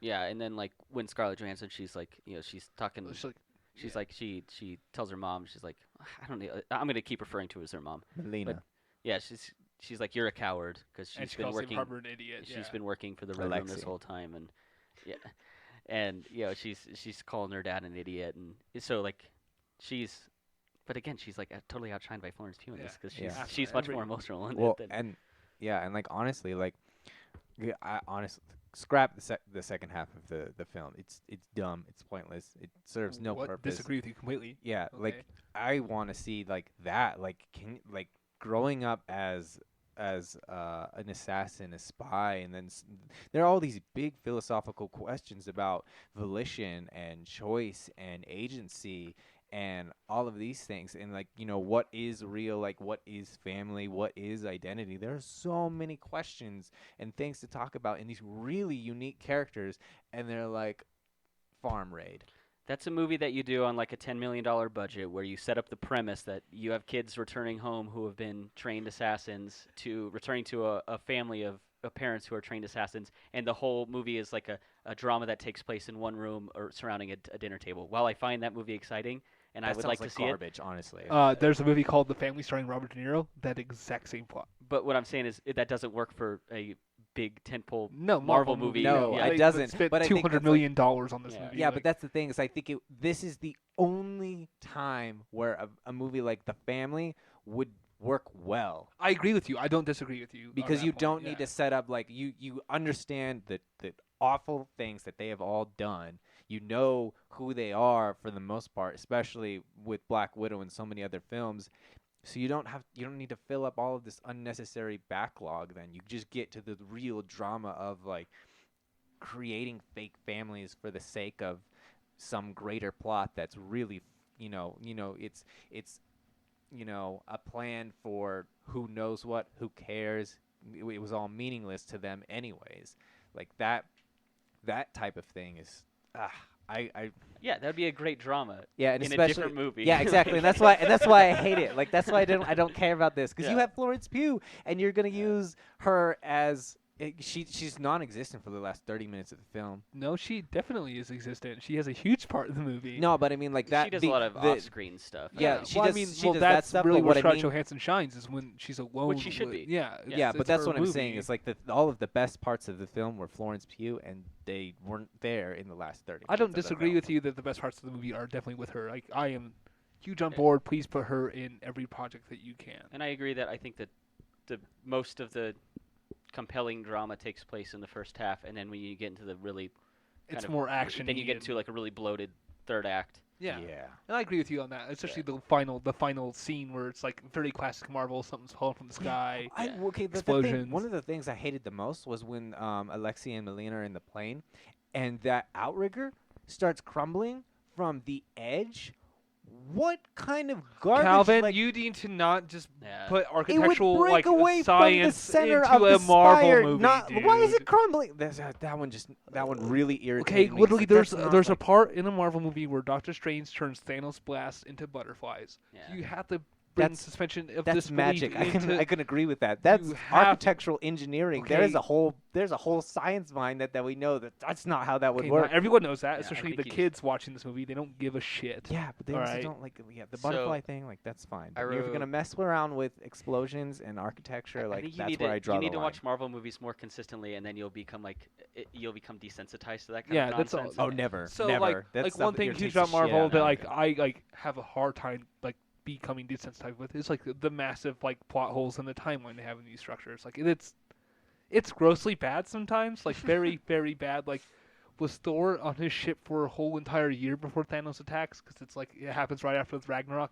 and there's like lots of things like that happen in these movies. Like and at some point you just kind of like whatever, dude, and just move on and enjoy the movie. And that's what these films are about. They're not meant to be picked apart like which we do with other movies. It's meant to just be like, hey, here's this bland, like not bland. It's like a buffet of just crazy shit and jokes. Yeah. That's a good way to describe it, because Yeah. like buffet food is like it's good enough, and you can have as much of it as you Exactly. want. Yeah. But it's not, you're not sitting down to a nice, No, a no, Kobe beef yeah, or yeah. filet mignon. This Like, isn't. I'm not like that- Interstellar is like me Yeah. going to a restaurant where like the waiter serves me without even me knowing what I want. Like here's what you're eating. Yeah, or like Right. when we did like our deep dive into Lighthouse, like that's Yeah. like a gourmet meal that you want to like savor. Exactly. You want to learn everything about it. You want to know it. This is buffet food. Yeah. It's Yeah. a lot It's of stuff. content. It's a yeah. lot of stuff, and it's fine. Yeah. So I would actually make the argument then that Sharknado did it better. Fucking Wow. don't ever compare one of these movies to Wow. Sharknado Yeah, again, but Calvin. you're talking about a complete like Yeah, a that's- disparity in terms of performance. But that's the thing. It's more self-aware, I find. No, than it's this. oh my goodness So, gracious, Calvin, Calvin. disagree what with you're that. talking about is the shark archetype, and Scarlett Johansson. I really don't think that that's present in this movie. I agree. There's not enough shark archetype. We do not have in- enough in shark Black Widow. archetypes in this It's a completely different family of animals. So I wrote down Like in my spiders. notes. I wrote down in my notes, Calvin, that when we got to the like the farmhouse with the mom, you yawned. We must have been losing you around that point. So, That movie, I feel like- slows down a lot. I feel like you noticed me sigh quite a bit, yeah, Ken, yeah, and I was yeah. like, oh my god, come on, dude. Like, Right. especially at the end, like every scene, like they're literally walking away from an explosion. I'm like, and it looks like shit. So there's a part when the final structure is collapsing from the well, sky if and we everything. let's wait. So they've before we get to the Fine, structure. So fine. they've done the farmhouse thing, and now the farmhouse is being attacked. They get raided, yeah. And the mom, your mama, Melina. Yavana. Joe Melina. Mama. Yo, Melina. Chick from the Mummy. Rachel Weisz. Yeah. y- chick you're from the you're, Mummy. you're like led to believe that she's kind of like double crossed them and has warned. Classic spy trick. What is the bad guy's name? Devrick? No, Dreykov. Draco. No, Dreykov. Draco Malfoy. Draco. So there's I a V. At I the knew it end. was a D name. I was like, I just trying to Draco. think of a bad name. Darren. So yeah, so you think she's like turned them, she's turned everyone over to him, and so now Yeah. they've been captured and they're being taken up to this sky structure. Which And I love that that's just the dumbest line. It's like because they've been trying to search for Dreykov to like get rid of him, and they're like, we can never find the Red Room. Like, where is he training these people at? And it's up in the sky, and It's like above the sonar. I'm like, do you guys Yeah, not she was understand how fucking sonar works? she's like, this is why you guys haven't been able to find him on your radar. It's or in the whatever. fucking And cloud. I was like, No, she this said is above above too. the radar. Yeah, And it's even which like- pissed me It's off just like bad. that's even Yeah. dumber. Like Which I don't know if that's. I don't think that's supposed to be taken literally. Like you literally can't find him with radar. I just think it was like, oh, this is why he's been off your radar or whatever. I think they meant it like this is why you can't find him because he's hiding in the sky. Which But it was is just dumb. it was just a bad line. It is bad. Yeah. oh yeah, So there are I definitely so did like many that, of those. yeah. So many. I was and Yeah, that's there like- are bad. It's a Marvel movie. There's fucking bad lines, Well, it's just Calvin. built on cliches, even like that's That's the what thing. Marvel well, that's is the built thing. on. They don't need so many things. They just don't even need to say. Like if they just like Then you wouldn't. You'd have like a 45-minute runtime, dude. no, gotta but put that they have shit all in of that there. action. They have all that action, is what I What mean. is Like that- that suffices. They So- don't need to say things. You don't need to narrate like as You do things need are to say going things. on. You That do need thing, to say things. Calvin said that before. He's like, oh, now I get it. It's like they're like, this is why he's off your radar, and like all the characters like, because it's in the oh sky. my goodness! Yeah, absolutely. Now yeah, I yeah. get it. It's like it is. It's like, annoying. It's a bad line. That And doesn't- I agree with shouldn't you. be. I think even the thing being in the sky is ridiculous. stupid. Like put Yeah. it in the fucking mountains or Put it- something put like it in a that. man. bunker, Like, who And it cares? generates its own little cloud. That's a nice touch. Yeah. It's Was it its own little cloud? I didn't Yeah, know it that. was I di- thought that it was was just like in a that's- cloud. yeah, I thought it was that's like, why- oh, cloud goes away. I got to float Yeah. to another one. If Like they that's could what I thought was generate going a cloud, they would find on. I it. basically thought that It is a the little old man from Up was like guiding this spacecraft thing. the Pixar and Like- MCU. Like you don't see it 'cause, collide- like a huge, universes huge collide. tower, but underneath the tower is just a fuckload of balloons. like this whole like the sequel to Up is like he's the captain of this. Yeah, they're like my army of Kevins and small freaking, small little Russell's mailmen. Yeah, Taskmaster. Yeah, Carl, the small here's his mailman badges. army. Here's his badges for being Taskmaster. All right, a little off topic So there. wait, so before we get further, because I really want to talk about this, Taskmaster, not in this movie enough. One of the coolest bad guys. I I've thought seen. he. was so Character cool. was great, yeah. Great character. Great characters that says nothing. And I was like, I thought it was like threatening and ominous from the very get-go. I was like, okay, this is a serious threat to like our main characters, I thought. So the only problem I had with the character of Taskmaster is as soon as they said Scarlett Johansson blows up this little girl, I was like, oh, that's Taskmaster Yeah. instantly. Yeah. Which is I something mean, that that's I think, annoys. that's probably your big spoiler is that Yeah. the girl that is blown up in Yeah. collateral damage ends Which up is being something that annoys me Taskmaster. that Marvel does a lot with that. Like, oh, foreshadowing what it's gonna be. Like, you Yeah. don't know who it is. Like, but you already fucking told us. Like, I thought but- maybe from the trailers it was going to be the mom. Like maybe something happened when they were young yeah. and she got taken I was over. I was wasn't really sure, but hoping. after, I was yeah. really hoping that would just be like something completely like separated almost. I just think she's not in it nearly enough. Like okay, No, so and you- she's awesome. The character's awesome. Like the I think visor that she wears when it has the like, character design is awesome. I think there's not really a character. No, there is not a character. involved. Sorry, yeah, I agree Yeah. with you that. Yeah, It's she's not really more of an archetype, honestly. Yeah. I just think it's like she's just which archetype Calvin? I mean, unironically, yeah, like just adversary in general. Like, Yeah. like that's kind of She's the just thing. It's the- like well, she's she's a not the pure shadow. antagonist.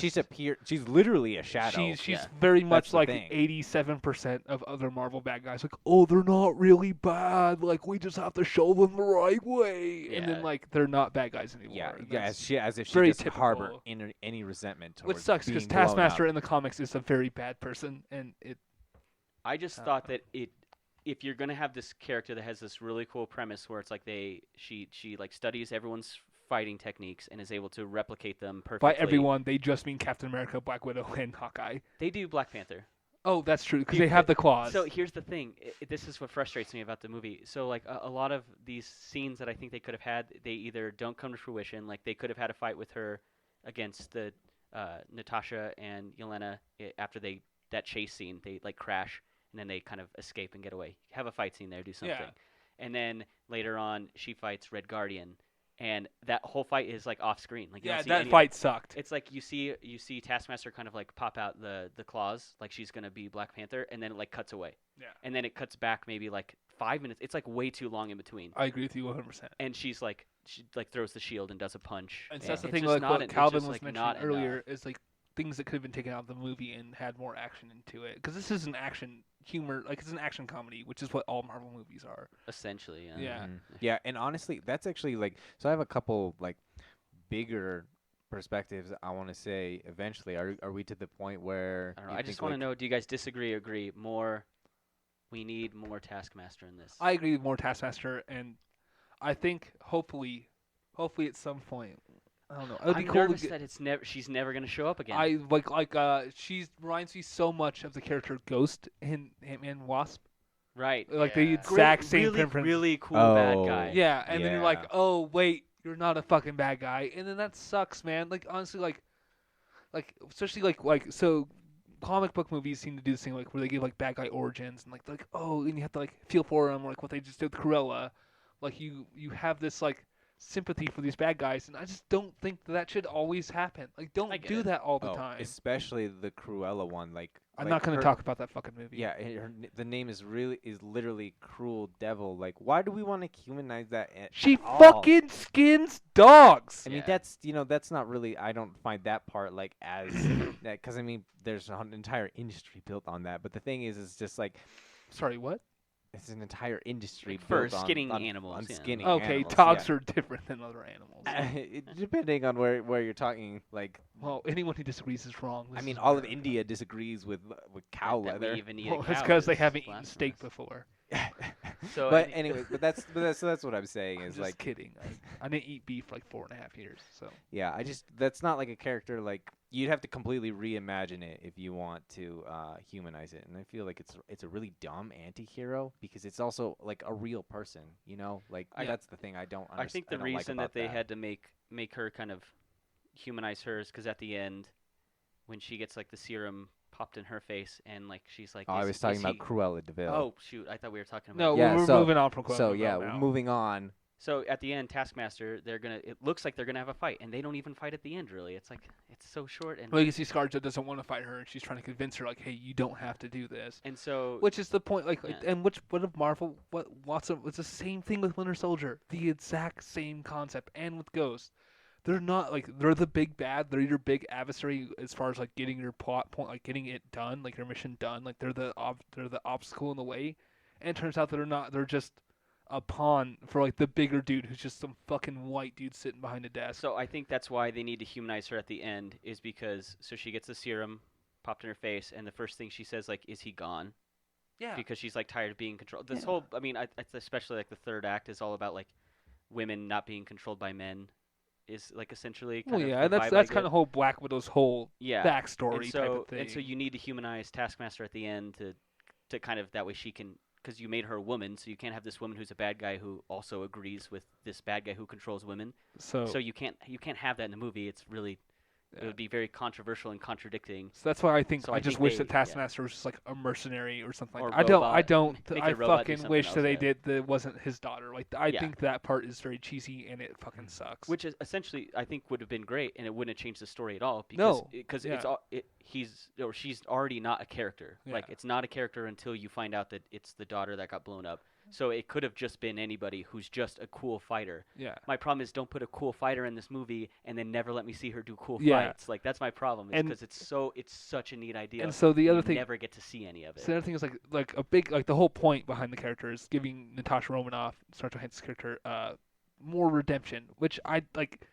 As far as like the 11 movies she's been in or whatever, like I don't think she needs more redemption. I think she's had it.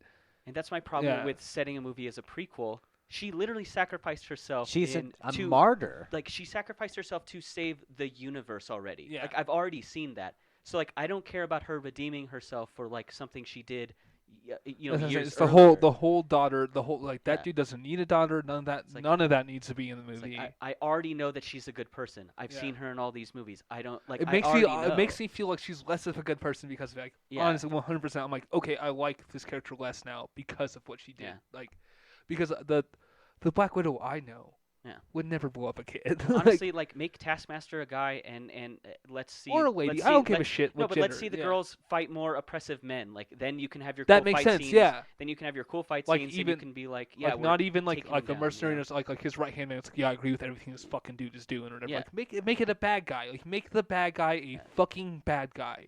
Or like Like- make it, if you want to make it more complicated, like Obviously, this movie would be weaker for it, but making Florence Pugh's or like the younger sister being Taskmaster. So I almost thought Dumb, that was but- going to happen. Yeah, like dumb. Which I'm I happy think, didn't, like, because Lawrence yeah. Pugh's character by her is fucking fantastic. Yeah, this Yeah. movie would have absolutely suffered putting Oh, Lawrence Pugh behind a mask 100%. and never Yeah. having her And talk. it's one of my least favorite conventions too, because Yeah. everybody does it. Like Yeah, you yeah. you have so few, so little screen time to make characters and make all of these things twisted. Like it just never works because you're focusing on the wrong things. So you bring Find that out up, more and I time think to that's chew. good because they have their little fight. Natasha and Yelena have their fight, and then they move on from that quickly. They have the truce, and then all of a sudden they're kind of working together now.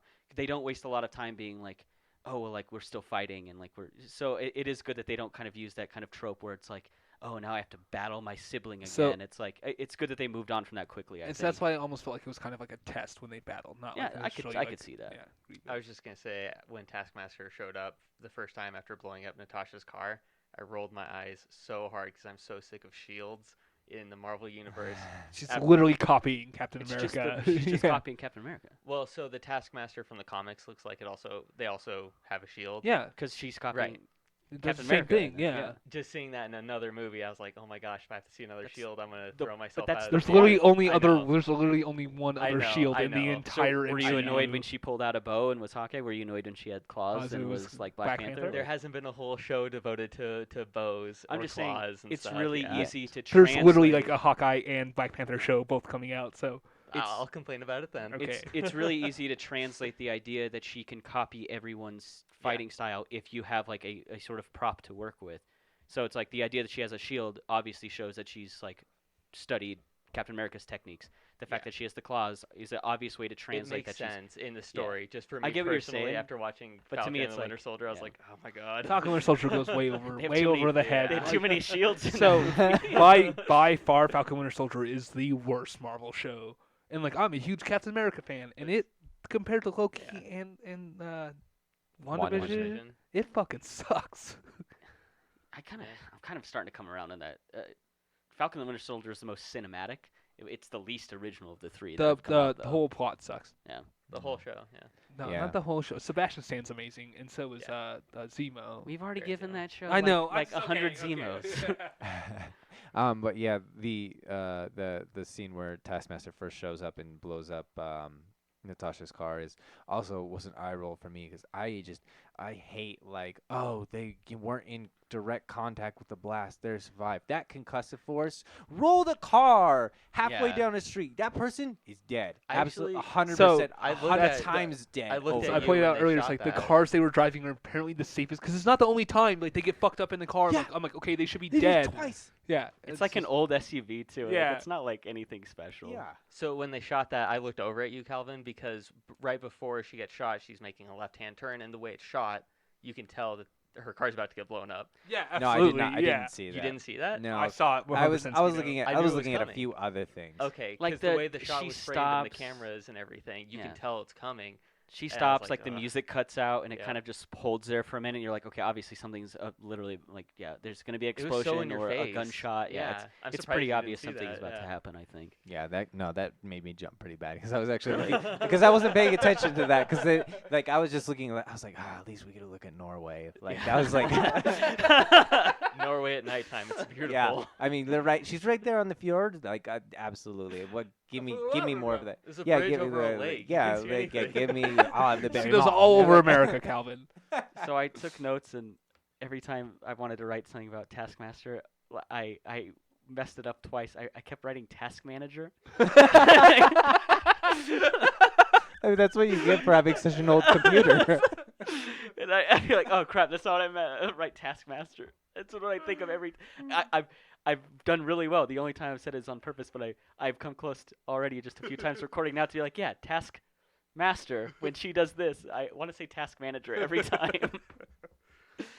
Okay, so I think we've discussed her enough. I just really like the idea of Yeah. that character existing. There's not enough of it. As far as like visually speaking, too, it's a great job. Yeah, and I think the biggest like kind of disparity as far as like action scenes go is that she has that fight with Red Guardian, and you don't see any of it It because I sucks. wanted to see that fight. I wanted to see him get his ass kicked The only time he really shows up as super strength is like when he's beating guys at arm wrestling or like, you never escaping see and him- like trying yeah. to jump out of Yeah, the thing. I'm just saying you never see it enough, and so I thought maybe he'd like hold his own for a minute and then lose, but you don't even get to see that. Yeah. You just see it start and then he loses. That's it. Yeah, everyone got to say their favorite Red Guardian scene, but me. So I was just gonna say when they're at the farmhouse and he goes in to like comfort the sister after she like storms off from the kitchen table. Oh my god, this part's great. Yeah. He's like telling her the story about he got frostbite and I wrote down, "My father goes toilet on my hand." That's such a great line. So fun. No one talks like that. It's ridiculous. It's such a weird line. Because it's 35 Celsius and staved off the frostbite. That's so weird. I like funny- that. It's funny that he says goes toilet on my hands and then uses stave off in like the next sentence. Yeah. Like, where is your level of Has the English vocabulary comprehension? the vocabulary of a 4-year-old, and He then also all of a says, sudden he farewell, can use, like, regular people. douchebags. I was like, that's so Yeah. proper, I guess. Well, no, he said that in Russian. Yeah, he does. But it was Yeah. farewell, douchebags, which is I mean, he still could speak fluent Russian because it's he's very Russian. it's very formal, and then he says douchebag. So Yeah, I do like that. I do like that scene how he tries to tie it into like that's what being a good parent is about. Like Yeah. I'm willing to piss on your hands. yeah, like you're not getting the short end of the staff of me peeing on you, right? I just thought it's funny because it does. It just sounds like a funny line that they're just like, oh, playing for laughs, but it actually he has like a point behind it. Yeah. I mean, it doesn't like really hit home for me, but it is like It was funny, it's a funny yeah. attempt at Yeah. it. Like So the thing that I really started to notice, I mean, like, after I think when you get to a certain age, you start to see, everybody in every film from something, or at least a majority of them. Like Rachel Weisz is in The Fountain, The Mummy. She's in so many things. You've got David Harbour in Stranger Things. He's in the Hellboy reboot, No and one's now seen this, and then Florence. that movie was not good. Yeah, and then Florence Pugh's in Little Women. She's in Midsummer. She's in Lady Macbeth. She's in a ton of things as well. And then you have Calvin obviously. likes her. I mean, yeah, come on, like who wouldn't have like the biggest celebrity crush on Oh, she's probably a the best babe, dude. actress right now? Like, and especially she is. She did a so great job cute. in this movie, dude. And then you obviously have Scarlett Johansson, who's I mean, obviously the biggest star out of everybody. But it's just interesting seeing as how like Marvel movies are commercials for themselves, for the other movies, and they're all built on this idea of star power. Let's take a character we find endearing and just play on that actor's idiosyncrasies, their charisma, and that is the draw of Marvel. I don't Yeah, even. absolutely. That's well- why I feel like they fixed Thor in the third one. I don't know if Yeah, I that's can the see point that. is to have start well because like okay so Robert Downey Jr. plays Iron Man. He's kind of like coming off of like some like personal problems. Oh no! It I'm had not. been a so while so what before I'm then.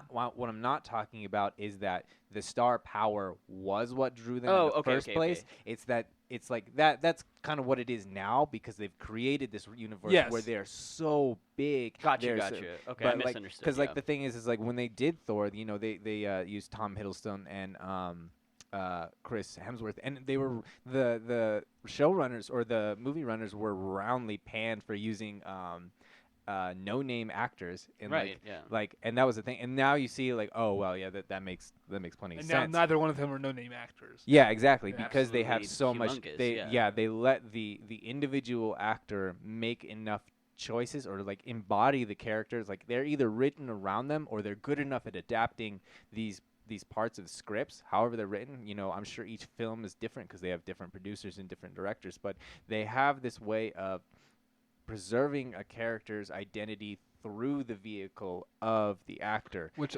the perfect, I think, representation of this is Benedict Cumberbatch as Doctor Strange. Yeah. I think that's like right where they hit the nail right on the head. Is where like this character fits this actor just magnificently. Yeah. He does not seem like the kind of like big box office movie. Like he no, does- because he's he done. said like he said multiple times like I'll never do a Marvel Yeah, movie. like he's absolutely like he is the kind of actor who seems like he wants to get a role that like is so interesting and something that he can like really dive into and play well. Like he's not the kind of guy who's like, yeah, I'll go around and just shoot people. Like that's not Yeah. like the Yeah. kind of role he and would that's take why on. Doctor Strange is like. And yeah, great and for I him, totally yeah. agree. Yeah. I think that the character fits him as an actor, and I think you're right. What I thought you meant is when you said the star power. I thought you meant the star power is like what drives like people to go see him. No. And I don't. Yeah, I misunderstood. But I think yeah, and I think that is now because I mean, like every single one you see one of those characters in any other movie now, it's like that's Cap America right there. yeah, exactly. Like even and like especially Jeremy Renner, like He's Hawkeye. yeah, exactly. Like and they're He's like done great movies. yeah, he's done some Hurt fantastic Locker, yeah. The Town. What Great was it? movie. Wind River. Was he? It was Arrival too. Yeah. Yeah, he's in Yeah, Arrival. he's in Arrival, Arrival. yeah. He's great in Arrival. Yeah. Yeah, Yeah, I he think was he's actually good in probably everything he's he actually does. probably one of the reverse ones. Like He's great in that movie Tag. he was like big and then came in as like a bit part in Yeah, Marvel. he did the Bourne spin-off It too. was so bad That though. was bad. I'm just made a bunch of He movies. did Made a good bunch of job money. in So. it, but the movie itself was Yeah. weak. But yeah. I'm just saying, but Yeah. he's been popular. Yeah. Yeah. And then- He does a good job. Well, now you have Tom Holland, who's like in all this stuff now. Who's Well, yeah. Oh, yeah. Who he before seemed to this, be- he came out had of one nowhere. major movie Yeah. role, which was also him co-starring with Chris Hemsworth in that Moby Dick movie, Yeah. where he has like an asslet of moles on his face, and he made money and he got rid of them all. What's that movie? What's that movie on Netflix that he did? Oh, The Devil All the Time. Devil All the that Time. movie fucking sucks. I've dude. heard good things about it. It's not good. It's fine, but he did that, and then he's in like The movie with Daisy Ridley. It's based on a book. Chaos Walking. yeah. And then he's doing Uncharted too with Mark Wahlberg. And now he's doing all this voice acting now. Yeah. Like the dude like just blew up after he was in Spider-Man. Oh, of like, course. everyone He's wants Spider. him and Like, everything, he yeah. did a great job as Peter Parker. Yeah. Yeah, he's in Onward. Like, yeah, he's in everything. Oh now. yeah, no. Yeah. Him that's and Chris great. Pratt in Onward is fantastic. Yeah, Oh, they're that great. is fantastic. And then the other thing I'd like to talk about is when you look at film history, how we change what is the big draw in terms of like popcorn flick or blockbuster. You know, for the longest time you had the musical. The musical was such a big thing, culturally significant part of American film.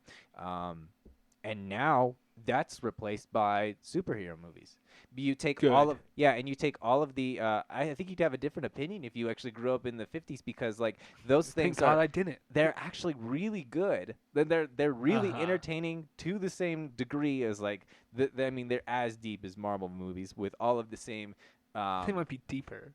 Yeah, that's possible. But That's yeah, fine, so that's like, but they're not it's- as good. Yeah, that's the thing. It's like they are the same type of movie, and you've taken the idea of all of the scripted dances, this really high art form, and you've moved it into like there were fight scenes and sorts of things like in older movies they're ultra scripted, really goofy. There's only a handful of people now. You've taken all of the energy from the dance numbers in musicals and you've put them into the fight sequences of all of these superhero movies. Like this is like the apex of action in your film. It doesn't matter if the apex is dancing. It doesn't matter what it is. It's like I get what you're saying. Like Yeah. it's like this is the thing that you wanted to see, and you're anticipating it. And when you go see these movies, whether it's a dance or a fight, it's like Yeah. you're hitting that beat just in a different way. Yeah, exactly. And that's I just find that so interesting to think about like where do we go next? Like what's the next type of big draw that's going to revolutionize why we're going to films in the first place. I hate hearing that phrase like, oh, eventually there's going to be superhero fatigue. I remember like what was it like 2016 or 17 when Batman vs Superman came out? 16. Was it 16? Yeah. And I remember hearing back then it was like there's all these articles. It's like superhero fatigue is setting in because like it didn't do like as well as they thought it would in the box office. Good. And so, but I'm saying like it's been years of like this speculation that eventually the box office draw of a superhero movie will completely Well, fall I'm pretty off. sure they started talking And about I this don't- like early Spider-Man Yeah. trilogy. This movie is going to make so much money. Yeah. I mean, first of all, Disney did what I didn't think a lot of people think they were going to do. They waited it out. They waited till theaters started opening again. I mean, this movie waited like over a year it was delayed over a year. More than a year. Yep. I mean, and they waited out, and this movie is going to make so much money. Yeah. I mean, there is not any First packed superhero- theater I've been to Yeah. in more than a year now. There is no superhero fatigue. This character is the least superhero of all the Avengers. Yeah. And this movie is going to be financially it's going to do amazing. Yeah. I think to answer your question, Calvin, I believe the next Doctor Strange is actually a musical, so I think that's the direction they're going. Yes. I hope so. It's Doctor Strange in the multiverse of music. Oh, honestly, that sounds so good. It does That not. It sounds does not sound good. All right, here's how much musicals suck. when I say the word Hugh Jackman or the name Hugh Jackman, you don't think of all the fucking musicals he's done. You think of Wolverine. That's because none of those are musicals. There's a big They sing in them, and they're Yeah, movies. They're there's musicals. there's a big difference in the modern rendition of musicals and what a musical really is. So like things that are modern, like when that is the way it is now, that is what it is. That's what Just I mean. because it's changed. Well, no, that's what I'm saying. Is like when I'm referring to the Hollywood musical, I'm referring to everything pre-90s. Are you talking like then the no Sound one of cares Music or about those something? movies, Calvin. Yeah, but that's what I'm talking about, the change of history and how superhero movies have taken that apex crown as the reason. Were musicals the casual- most successful movies coming out back then? I don't think that's true. Yeah, those were the Pretty sure in draws. the 80s, 'cause like so- Predator and Terminator. It's not the 80s. Oh no, way before. You the said 80s. before the 90s. I'm talking about pre-90s. There, even in the the 80s is 80s, pre-90s. even in the 80s, there were musicals, but that's not the height of the Hollywood musical. Even when I think of So, 70s movies, so the I don't think reason of musicals. musicals there's were lots of them, actually. successful, correct me if I'm wrong, but what I understand is the idea was like, so when kind of feature films started being a thing and musicals were really popular, it was because people wanted to see like something they would see in a theater, like a musical at a theater, like literally on stage. And so now that it was put to film, more people were able to see these because the popular thing was to go and see like a stage play or like a musical on stage.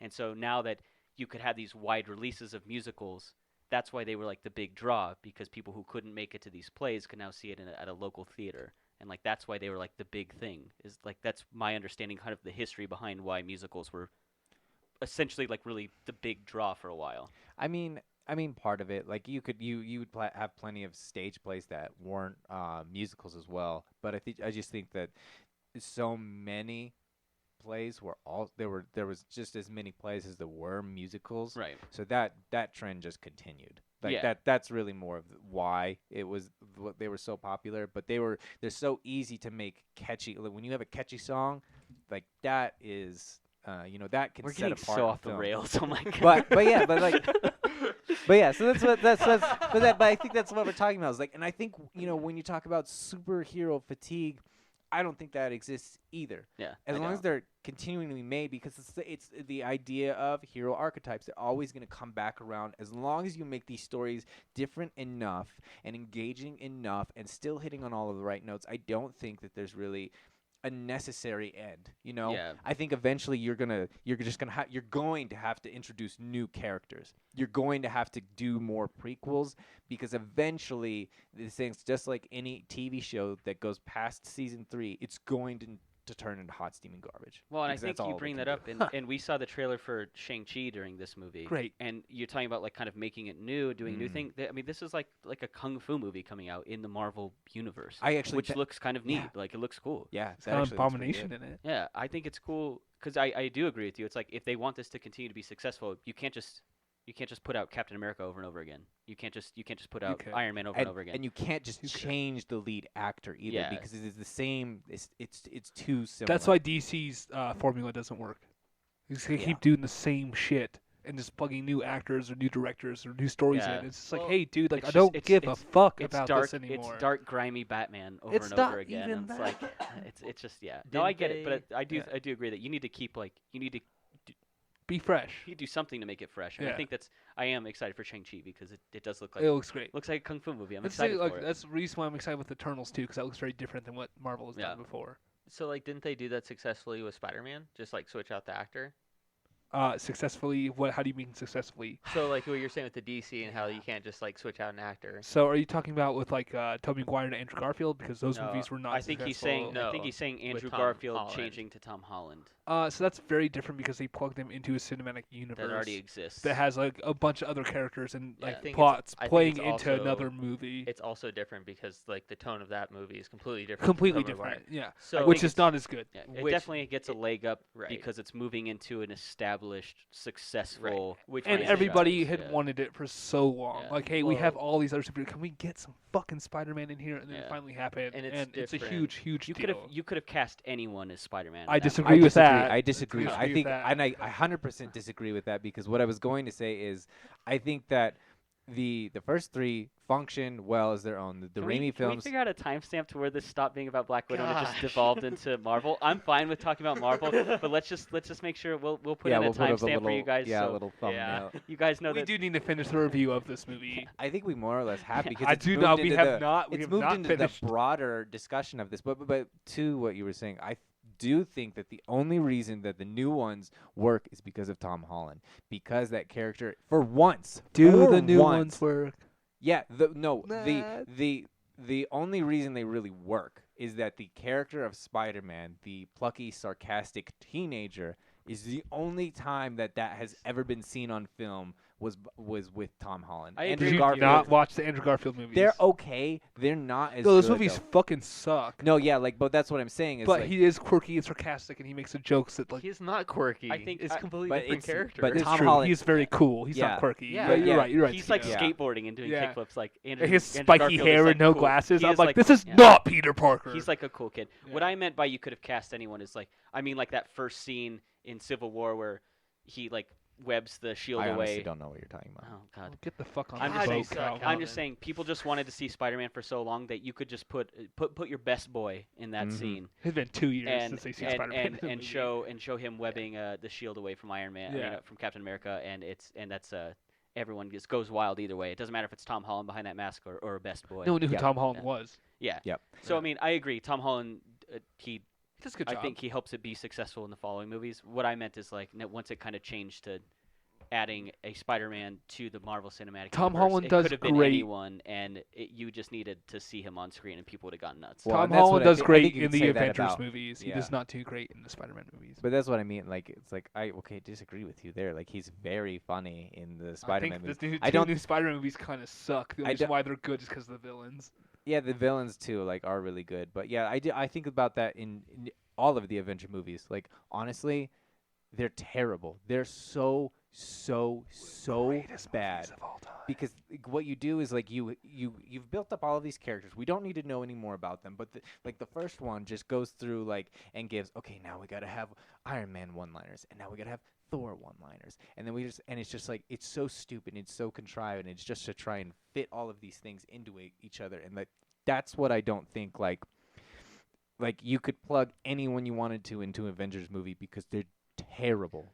I No know- matter who's I going to think be that's in it. They're that's not kind of terrible. I don't think they're terrible For that part, I the think the quality, like the essence of the Marvel film with the plucky character actor playing their part, that is not in any of the Avengers films. which is fine with me because I've watched all the movies leading up to it, so I don't need them to like. That's I don't need the But they background. try that though. That's what I mean. They Eh. throw too many of them in there to like think. Yeah, remember how Robert Downey Jr. He's so sarcastic and so funny. That's what Did you I'm saying. guys I forget think- about that? I think all you need is the reminder. I don't care That's who his that character I is. don't care that the character like aren't developed or aren't very deep in those movies because the whole point of those movies is to just be a spectacle. Yeah. They're not supposed to, really drive or develop a character. Those movies Yeah. are just to Well, be a It's spectacle. cinematic but of So but that's what why- I'm saying is Yeah, like so I'm all fine of the with them dialogue. being a spectacle because that's just it's just cool to see a culmination of like years of films come together because I've Right. never seen that It's before. it's more of an Yeah. event than like Yeah. necessarily a film. Yeah. It's like everyone's going to this like you need to see this now. It's like So- getting on the new roller coaster. It's just something you gotta go on, and it doesn't matter that it didn't have a deep narrative. Oh, I'm You not just- saying that. That's you not what I'm could saying. just get on the roller coaster because it's really cool. Yeah, like- but that's not what I'm saying. What I'm saying is like they still include these really cliched lines just to preserve the things like I wonder from if- the old yeah. films. That's more what you I can't mean. just make the character a new character in the No, movie, I'm not saying Calvin. that you just need to show them I and wonder have if- them do their action bits because that's all the Avengers They need are. to have lines I too. wonder man. if Yeah, part but of they that don't is- need to the, be as the Avengers contrived. aren't just action heroes. I they're know, very comical. But the lines are so below quality. Why did you do that? Sorry, my finger slipped, guys. Please continue. Oh. I think you're lying. That's fine. Yeah, but I mean the lines are so below quality, like they're not even necessary. They're so confusing. They're just trying to They're build not up a- confusing. I don't understand how you're confused by these movies. Maybe Because you they're- just don't watch the No, other what I'm ones saying is, enough like- or something like that. Because like when I watch these movies, I feel related to the characters as much as I do in any other movie that they're in. Yeah, but that's what I'm saying is like if you just pulled out the joke or like the character of it and just had them saying a plot line, it would work better. But disagree with you. But that's what I'm. But because they don't work, like having They you clearly don't- do work. That's why they're the highest-selling movies of all time. I Yeah, think that but they're I think they're built on just the trying to assumption do- of the archetype, like of the character that you've already built up, and then they just throw in like these cheesy lines everywhere. Which is fine with me because I think all you need to do is broad strokes these characters, just like give you a basic knowledge of what they are. And I think they have to tie in obviously enough with like what they've done previously. That way, people who maybe aren't like completely caught up can still enjoy the new movies. So like I don't know. I think it's like weird to kind of really take a deep look at the characters in Yeah, the Avenger yeah, movies because those I movies might- are not really about the I characters. might It's just about be- the spectacle of And it. I might just be harping on specifically the first one. There's like The first one's not good. yeah, there's like It's still I can't remember if it's the first one or the second, but there's a dumb one. monologue of that Robert Downey Jr. has with Loki, and it's utter garbage. Speaking of Avengers and conversations with Loki, there's a great tie-in to Black Widow with that. So Black Widow Back to the movie. Black Widow gets captured once they get to the little flying fortress, and she's confronted with Drakenov, Oh, we're gonna say the red Dreykov. ledger. Dreykov, and she finds out that she can't harm him because it's some like she's been conditioned to like smell his pheromones and not be able to harm him, which is lame. I think they could have found like she's mentally conditioned. I think the idea of like, oh, you have a pheromone or something, I think that's kind of odd. But anyway, so she can't harm Draco, and she does kind of a she pulls a total Loki thing on him where she gets him to beat her up and be like, she's like, oh, you just like beating up little girls, don't you? Like little girls who can't fight back, isn't that like you get off on that or whatever? And she's like, yeah, basically like, please let me get you so angry that I trick you into revealing your evil plot. And then of course he does it, and it's like, I'm just saying, you need to have just a couple brain cells in order to like catch what's going on. This wasn't like a clever part of the movie by any means. Yeah. And I just it's like these movies can have like a lot of heart and like the characters can have like great charisma, and then you get to scenes like this where it's like, oh my Jesus God, just let the scene be over. Just let me know that he's a bad guy and we'll move on. So I thought that was a little clever because obviously it looked like Scarlett Johansson wanted him to like punch her or whatever and like trick him into doing that, but I was still waiting to figure out why. So it worked for me. I thought it was obvious to I don't reveal know. his big plan because that's what. No, she does. I sorry, think he's to- talking about to, the like, break the nerve for the break her pheromones. nose. Oh, yeah. oh, which oh. I thought was great. I But thought as that far was as clever. like very Right. Austin Powers ish, as far as like 'Cause she was let's like- get him explain the plan. Or Because whatever, she you was know what I like, mean? you weren't strong enough, and she like bashes her face Okay, into the desk. that's- I was like, that's that pretty part was badass. cool. Okay, Yeah. Yeah, you like cringed up in your chair when she did Yeah, that. I was like, oh my fucking god! Yeah. And you just Yeah. smash her face on the desk. Personally, I thought that was dumb. She could have just done that before she got in. But then Oh he'd my be like- God, you're so right. Yeah. But then he'd be She like, had the but then mask. she wouldn't So- know. But then she had to find the key to what was going on and how to Yeah, do but all she that could have shit. just tricked him to do that. Like, the And thing she'd come is, in like, with a there's- broken nose, and but he'd be that's like, the "What's thing. wrong with your face?" Yeah, well, because she had Well, the wait, she had the 'cause- mask. She didn't need to worry about whether or not she She had would a have broken broken the nose. mask. Well, The no, nose but piece okay. would've been Here's the broken. reason why she didn't have her nose broken already. She needs to get him to like She had to reveal the sell plan it. and Yeah. show how he unlocks That's- the little yeah, thing. that's But what she said, yeah. she absolutely could have done that the exact same way, with that while still guaranteeing that she wouldn't have to worry about if she could kill him or not. Yeah, but then you They don't get don't the need to- cool head bash scene. Yeah, that's true, You but mean like, by, like still. just pretending that she couldn't harm him, and Just, then like, and then you freezing? don't Yeah, get the exactly. cool scene She later could have on. just done that, like, where and she- then she could have just still mind Where she gamed him puts to her nose reveal back it. It into was all place. the same thing. It was all mind games in the first place. So whether or not she actually physically can hurt him or not doesn't matter. I'm Also, glad that wasn't the movie we got. 'Cause do we I thought like- it was a cool scene. Yeah, me too. Do we like the sort of Ocean's 11-esque, like, this is so they get captured and it turns out it's all just a big plan, like the mom's in on it, they have fake masks on to Yeah, I beat liked each other. it. Do we like that flashback? Because it is basically like, it's like a heist movie where they go back and explain why So I like it is the way it is and why I it's feel working. I feel like the reason why it works in this scenario, because I don't like it in Ocean's 11s. I don't like that shit. But I feel like the reason why it works here is because David Harbour's character and Lawrence Chi's character have not no in on fucking it? idea what's going Okay, on I can because they agree with weren't that. around when they had to make this plan very quickly and switch clothes and hair and faces. Yeah, Right. I hated it from the outset because if Melina is still working for Dreykov, why in the world are we trusting her at all? But she wasn't, because she literally She was. they like broke down together, her and Scarlett Johansson. No, That's no, why no, she was like, she- "Hey, I called them. Like, yeah, let's get this but shit that's, going." But that's the thing. See, she already betrayed them. If they didn't have that heart to heart, there was no reason to trust that she wouldn't have done that in the first place because she's still working for him. Yeah, I think we just because she admits to it. that's I why. think is Yeah. why. Yeah, but Or- what and I'm I- saying and I is like don't know even that they- before like that didn't need to be revealed. She had already betrayed them. I don't know if they. That's why I, you shouldn't have.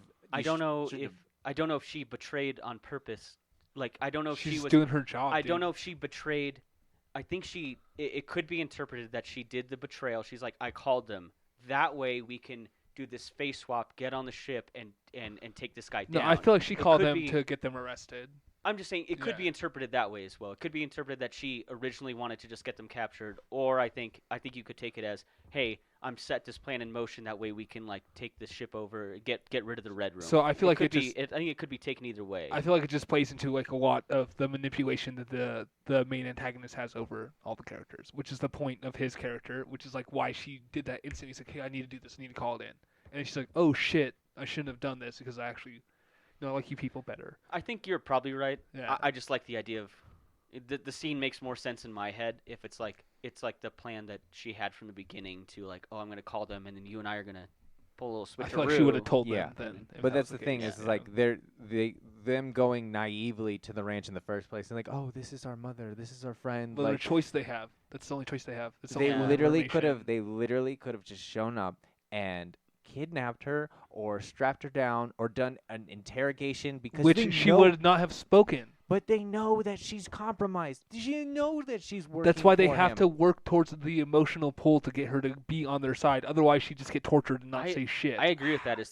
But kind that's of like that's what clearly gets her not how their characters are acting, though. They're basically just acting like, oh yeah, nice to see you. Like, oh, everything's hunky dory. Like, It's not hunky dory or nice to see her. That's literally the opposite of the whole vibe of the dinner scene. yeah, but they're not acting like that. Is the They thing? they It's literally like, are acting like that. They're sitting at a table, very calm and They're not very worried. angry at each other the entire Yeah, time. but they are not These worried two dudes about they're watch about to like. completely different Yeah, movies. Scarlett apparently. Johansson's the only one who's like angry. Everyone else No, is having Lawrence like, Pugh is pissed the fuck off. That's why she's not talking and drinking and goes into the other room. No, Yeah, she she's doesn't go upset. into the other room until Scarlett Johansson said that it was all a lie. I think that she was upset because Yeah, she she was says, upset she the says whole best- time. She says the that. best I part of my don't life fucking was want fake. food. Yeah, and she's like, I don't want the food. Like instantly, she's not happy with the situation. I didn't Yeah. get that impression. Maybe No, I'm wrong. I think that Scarlett Johansson and Lawrence Pugh's characters are upset during that scene. I think it starts out nice and then they become upset for sure. I think they're upset because it is nice. I think that's why they're mad. It's just like you guys are acting like nothing fucking happened. Yeah. And that's what I Yeah. mean. Like the threat of them being betrayed is very, very real. But and they it's- have no other option, Calvin. Yeah, but they're not even acting like there's any time that like there's no immediacy for why they're doing any of this. You know, there like, is immediacy why no, they're no, doing no. That's what I anything. mean. Like they're not doing anything. They know that they're about to get betrayed. They know if they're wary about all these things, they know it's imminent, and they're just kind of sitting around like talking about the good old days. Like What they're the not trying fuck to. are they scared? They're not talking about the good. They're talking about how bad it was. They're That's talking about what good I old mean. days. They're not trying to actually get anything done, knowing that they are about to get double crossed. Except when Scarlett Johansson I don't- stands up at the table and was like, "I'm leaving. I'm gonna go do this by myself." I just wanted to know if we liked the Ocean's 11 flashbacks. no. It's I did. I wasn't expecting the face masks. I So wasn't Me either. either. Me I'm either. not gonna That's lie. surprising. I'm not And gonna And lie. they've I done it wasn't a lot of expecting that. times, and I have not. I'm did not glad. expect it. I think it would be like a lazy trick to like have that earlier in the movie, so then when it happens later, you're like, I'm Oh, glad they they did didn't that do earlier. Well, so I'm they glad do it. didn't They do it in that. other Marvel movies, like They Scarlett do. Johansson does. But I'm I was glad they not didn't do expecting that. it at all. Yeah, I'm glad they I didn't do agree that with in you this there. movie. Yeah. So. It'd be different if, because like in Mission Impossible movies, you know they have that technology and they do it all the time. Yeah. So it'd be different. Like in the Mission Impossible movie, I'd be like, oh, I bet a mask is gonna come off. But in this movie, I wasn't expecting it. They do it in other Marvel movies. That's what but, I'm saying, but it's very different. Yeah, it hasn't been like set up in this movie at Yeah. all. And I don't even remember the last. was it The last Civil time I War or remember something was like- Winter Soldier when she pretends to be Yeah. like That's that. the only I time think I that's can the think only of. time. I Yeah. think so too. So it's not yeah. like a. A very big thing. It's like yeah, it's like an no. offshoot in Yeah. this. In That was this like 6 years ago or yeah. something, right? 7. Seven. Yeah. It's Yeah. not something that I associate with these movies. Yeah, so absolutely not. it was a cool little thing, and I Yeah. thought it was pulled off. I don't love the pheromone thing. I think I said that, but I do like. I was literally in the middle of writing a note. I was like, "This is so just the Loki scene again." And then she says like, "Thank you for your cooperation," and I just like stopped writing the note. I That was so like, it reminded okay, me like- of the it reminded me of the very first scene she's in the Avengers when she's tied to the chair, And Right, she's, yeah. Oh, thank yeah, you for that's a giving me all good the shout, information." yeah. I was like, oh, so she's doing the same thing. It's a very, very classic Black Widow trick. It was Yeah. a cool and Yeah. and I think, like I said, this movie should have been, I think, more of a send off for that character. I agree with Scarlett you, yeah. Johansson, and I think the last act kind of does that pretty well It's because just that is more her in the focused on room her. with Draco Malfoy, whatever the fuck his name is. Like that's her best part of the movie easily. Yeah. And like even though like some of it's kind of cheesy or whatever, it's very very fitting to Scarlett Johansson and Natasha Romanoff's character. Yeah. Yeah. So I didn't like hate that whole thing. I just knew exactly what was going Yeah, on. exactly. Yeah. And so then The nerve broken thing was not what I was expecting, but yeah. somewhere along those lines. So then we get to the and I think we're getting close to wrapping this up, but I wanted to talk about this scene. So all the Black Widows come in, and he's like, "Kill her, make her suffer," because and like I cannot abide this in movies, and I think the worst culprit of this is Matrix Reloaded, when Neo is Yeah. fighting like 1,000 Smiths. With It's something like that a needs pole. to die in movies. This idea of like 17 people bum rushing one person, like you would just beat that person up. Like especially it's when not they all have the exact like, same training that she does. It's like it's not a fight. Like Yeah. I'm telling you, it like 2-on-1. More than likely, the two people are just Yeah. gonna win. And like we understand, like This Black is- Widow is like very, very proficient at fighting and things like that. Like, But like you said, she's not fighting schoolyard children. No. She's fighting other trained and like so she assassins. does end up getting like fucked up, but it's always eventually, and it's always after she just wrecks a couple of people. But it's like you watch in the background. It's literally, it's just the whole frame is lined with just these girls standing. yeah, they just looking. waiting Yeah. to I'm get like- fucked up. Yeah, And it's just something. It's like, you know what you do in a scene like that. I don't know, because the whole like station in the sky is falling apart. Have that little Black Widow room like split in half, and like there's only 3 Black Widows that can make it to the room to like get to Scarlett Johansson. yeah, make it more realistic. And so Yeah. it's like a 3-on-1 fight, Yeah. and you could have a cool scene with That that. would've been You could have cool cool, yeah. choreography that way. Yeah. But you have 15, 16 people in there. They would just beat her up. Like Yeah. it's just come up with a better way to have a cool fight scene. Like the captains of the Black Widows are the only ones who got into the room, and they're like the best of the best, the elites, and they are the ones who like beat up Scarlett Johansson after she puts up an admirable fight. I cannot abide this whole like 15 people standing in the background while 2 people get their ass kicked, Yeah. and then 2 more people step in, they I get agree their with ass you kicked. 100%. I That happens. hate that shit. That happens Yeah. in nearly every single action movie. It's awful. Yeah. and it's not good. And I love putting myself in that character like mindset. Like, God, I hope she's still alive, so when I get my chance, Right? like, Yeah. it's like they're just literally sitting there like, oh man, it's just not a good opening for me to get in there and look all flashy and stuff because I can't just tackle someone. Yeah, I that agree would with you, be like, crude. Three or four of them would have been just fine. Yeah. Yeah, Because because it would have like been like a little bit too much, but she still would have been able to hold her own for a minute. But like, yeah, having all like, why would they all not just bum rush her right away? We talk about suspension of disbelief a bit, especially in movies like this, and I'm fine to do it most of the time. That's just one. That's just It's a, hard It's a to. trope in action movies that I just cannot stand. Like yeah, I think a movie that does it really well, where it's one guy taking on a lot of people, is John Wick, and I think it's because of the choreography, the way it's set up, is it's usually he's like moving through room to room to and room, he has distance or he's moving between down a everybody. hallway. Yeah. He's not fighting. He is fighting many people in a short period of time, but they're all like separated by Yeah. a distance. And the one time where he does literally fight, like he fights the two brothers or whatever, the Yeah. twin brothers at the same time. Like that's very realistic because he's like having a very hard time Yeah. with dudes who are half his size. I just think that's a good example of that's making your main character look really badass, taking on a lot of people.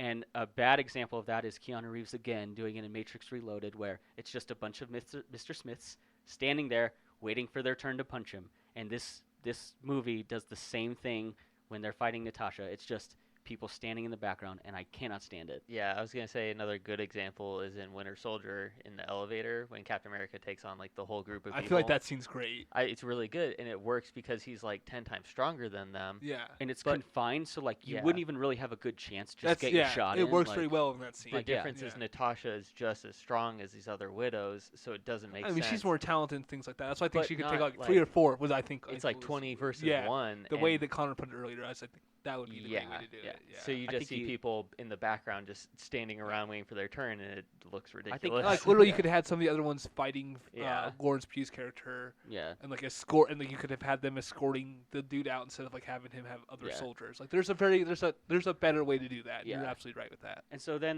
that scene closes when Florence Pugh shows up and she throws the serum at him and blows up, and they all figure out that they're being mind controlled, and they don't want to do this anymore, and they're gonna run away. And then you also find out from the big master plan that tell me what his name is again, Calvin. Dreykov. He basically has boy. like he has like hundreds of Black Widows throughout the world who can basically destabilize governments. He feels like he can essentially rule the world by getting world leaders to do whatever he wants because he'll like threaten them enough. And so that's what I'm saying is this movie does have very serious implications if they fail. I just like that it's not. Oh, We're gonna drop a city on the planet. Yeah, I like that it's not I agree that. with you 100%. So that's what I mean by this. This movie seems to be at a smaller scale, also because all this stuff is basically taking place behind the scenes. It's like he can destabilize the world through like espionage, not through a doomsday weapon. Yeah, the disaster is more understated Yeah. than normal. And I so think that's it's why I think it's proportional better. to I think it's proportional to each hero's power. You know, Yeah. I think that's really why some stories work better than others is because when the threat is proportional to the character's power, it's more makes believable. sense. Yeah. Yeah. So I don't hate the big bad guy's plot. I hate how it was revealed. I hate the fight at the end. Do you wish that I thought the big bad guy was in the movie very little. I was surprised. Do you guys wish that he was in a little bit more? Nope. I wish he No. was in less, if anything. Okay. I wish there was more Taskmaster, less of him. I wish he wasn't in it at all. Okay. I think I agree with you. I think it was just I wish it was like just Taskmaster necessarily. Like left over. Like that's the thing is like we got to pick up the pieces of our old life, Yeah. and our demons and baggage still come after us. Because like the Dreykov, it could have been anyone. Because like Yeah. Dreykov doesn't really have anything. I mean, that dude does a critical. great job. That actor is fantastic in the movie The Departed. Other than Yeah. that, I don't know anything else. But he's if in. they cut him and replace him with just Taskmaster, I think Yeah, if you yeah, make fine. Taskmaster like a android or robot or something, I was kind of hoping and then it was. and then you make it like because that's how I think if you have like your singularity, your hyper intelligent AI, it probably is going to find a really cool schemy way to like destabilize the planet, not like brute force it. It would find a way to do it in a more subtle way. It's crazy that Ultron didn't do that. And so yeah, right. So I think that would I don't know, I think that would have been and it plays into this idea that like these are all people who are like secret shadow assassins, and so they wouldn't find a way to destroy the earth or change the planets and derail governments through like physical means. They would do it through kind of secrets. And so that's why I don't have a problem with your big bad guy being not in the movie very much, because it kind of plays to his role of he is just a background guy who's That kind of makes pulling the sense, strings. So I don't think he needs to play a big role. I would not want him in it more. Yeah. I think he's in it barely at all, and I think it's just enough because Okay. it plays to his character, I think. The only issue I have with that is, like I said, it's been played out in especially Marvel movies before. Is that same aspect of the guy behind the scenes, the dude Yeah. behind the curtain? Because they talk yeah. about him the whole movie, but he's completely off screen. But you know about him. and Yeah. you know that's where the end game is. Yeah. No, I get that. I just think that Oh my gosh, did I just say end game? Spoiler alert. so yeah, and we talked about the last scenes where she gets away or the family gets away and she does her little last fight with Taskmaster, and I think we've covered enough of this. Yeah, post credit scene. It's real quick. You get the girl from Veep who's in Falcon Winter Soldier recruiting. Which actually is Julia Louis-Dreyfus. Yeah, Veep girl. which is actually so I've never even seen Veep. Yelena goes to Natasha's grave because this is taking place after the events of Endgame. Yeah. And so she's like kind of there to honor her sister and see her and everything. And this is like the first time I think in the whole movie, at least the first one I really noticed that was kind of really blatant. It's the first time that they do that classic Marvel thing where you have a scene that has a lot of emotion and you're supposed to take it seriously, and then they undercut it with a joke. Because she's at the grave and then all of a sudden Veep Girl is blowing her nose. Yeah. And it ruins the whole Very, scene. very, yeah. Yeah, you're not wrong there. So that's but And then- for as funny as this movie is, they were really restrained on like undercutting these emotional moments with like really, really. I mean, you could maybe say when they did it with the jokes, it was with the sarcasm, which fit Yeah. the setting of I what think- the conversation. I was. think there it was was a enough- gentle rise Yes. rather than an abrupt, like, And I different think- change in tone. Yeah. I think the movie had enough. Yeah, I think it fit the tone enough of the movie that when they did make a joke during kind of an emotional scene or a serious scene, it felt it felt like it was not out of place. Yeah, it was a very Russian joke whenever they said it, which Yeah. was so great for all the pain and suffering that Yeah. they went through. For all the Russian And I folks think out there. in Yeah, a lot of Marvel movies, it's not. It's totally out of place, and it's like, oh, like I finally am connecting with this character emotionally, and now I have a joke to I mean, like roll my eyes at. That's and how I feel. I mean, I've been over this with you before, and I like the jokes when Yeah. they put them in there. But that's just my kind of. I was shocked by how restrained they were, and like that doesn't I thought really they. happen. In I this thought they movie. nailed it on the head. Like Yeah. I thought they did a great job with Yeah, it. That's the why. humor in this movie is great. I One think there thing were a that I few too hated many. about the post-credit scene when she's like, okay, so she's telling basically new Black Widow, who's Florence Pugh, to go hunt down Jeremy Renner because it's his fault that Natasha died or whatever, which isn't true. She's trying to manipulate her. Which is so odd to be a viewer who has seen like I mean, if Yeah, I'm it's assuming- weird. I'm assuming that if you're going to see Black Widow, you probably have enough of background on these other movies, so you know like Hawkeye is not responsible for it. Like you know that. Yeah, he tried to And so stop it's- it. Literally, he literally could Yeah. not stop it. But and he's kind of cute, isn't he? It's like literally the worst picture of Jeremy Renner I've ever seen in my life. It's And she's really like, he's bad. kind of cute. I was like, he looks like shit. And like he's usually a pretty handsome dude. You know what I mean? But like, It is a bad it's picture. such a It's really bad picture of him. I was like, he looks like garbage in there. And Yeah. he's got that terrible haircut too. It's like dude is like in his 40s, and he's Yeah. got a haircut of like someone from like a Looks punk like pop. Odell Beckham or whatever. Yeah, like It looks soccer. like- Like Yeah.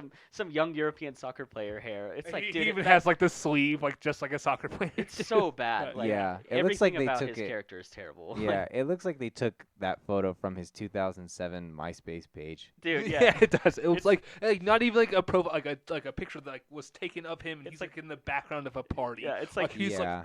it's like something it's you're bad. tagged in that you're like, oh Yeah. my god, please take that Yeah. down. I agree, it's terrible. But yeah, it is an interesting post-credit scene, and I know they're setting her up to be in other things, which is great because Florence Pugh is awesome in this. Yeah, she did great. She's gonna be, and she's instantly top of my line of like I need to watch her stuff now. 'cause So she I did think- such a great job. I think to close this out, how many on a scale of 1 to Pew, how many pews do you guys give Ooh, this pew one? pew. That's 2 for Jaden. I'll give No, it- no, I was just making gun noises. How many then? I thought you were going first. I'll give it 8. 8. That's good. Yeah. Yeah. 8 I'm- pews, that's respectable. Yeah, I think so. I'll give it a 9.78. I like how the first person who gives their rating is basically it's like what sets the bar for everyone else Yeah. because we don't really know what this rating system is.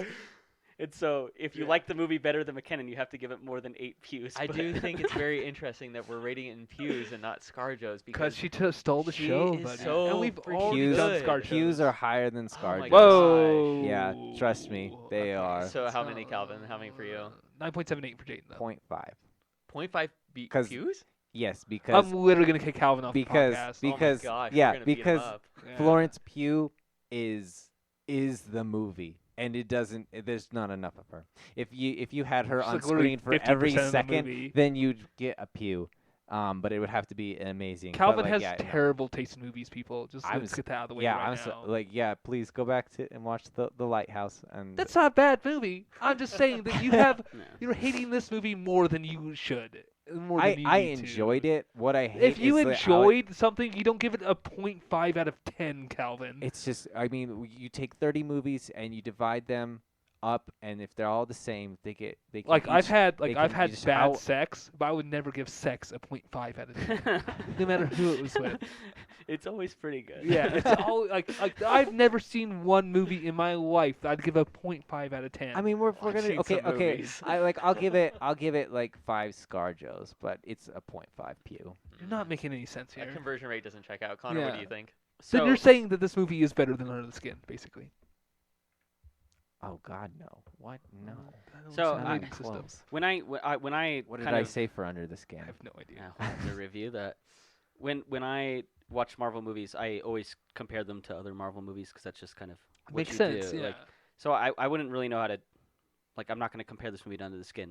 They're completely different. Yeah. So I'm not going to, I'm not going to like compare it to Lighthouse. I'm not going to compare it to other things that we've talked about on this show. In comparing it to other Marvel movies, I think it's good. I like it better than like Doctor Strange. I like it better than the Spider-Man I movies. agree with you, I yeah. like it better than the second and third Iron Man. I like the first Iron Man a lot because it just sets the tone so well for It's this just whole so set of cool. movies. That Yeah. one's really good. So So I would put it like pretty good. I'd probably put it around you like 8 pews. Like this to me of the Marvel movies, and it might just be because I just saw it, and maybe after a couple weeks I'll be like, ah man, there's a lot of stuff I didn't like this. But for right now, like I genuinely enjoyed it throughout the whole movie.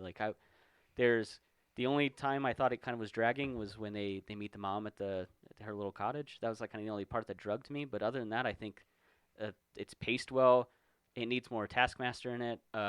But all in all, like I was pretty into this movie the whole time I was watching it, which is surprising because I don't really I mostly watch the Marvel movies to get me ready for the next Avenger movie. Yeah. And this was a movie I watched and I just kind of enjoyed it in and of itself. So yeah, I rate this one pretty well. Like I liked this movie. I would definitely recommend. I think people should go see it. By This was a far, fun movie. Marvel's best standalone female movie. Yeah, sure.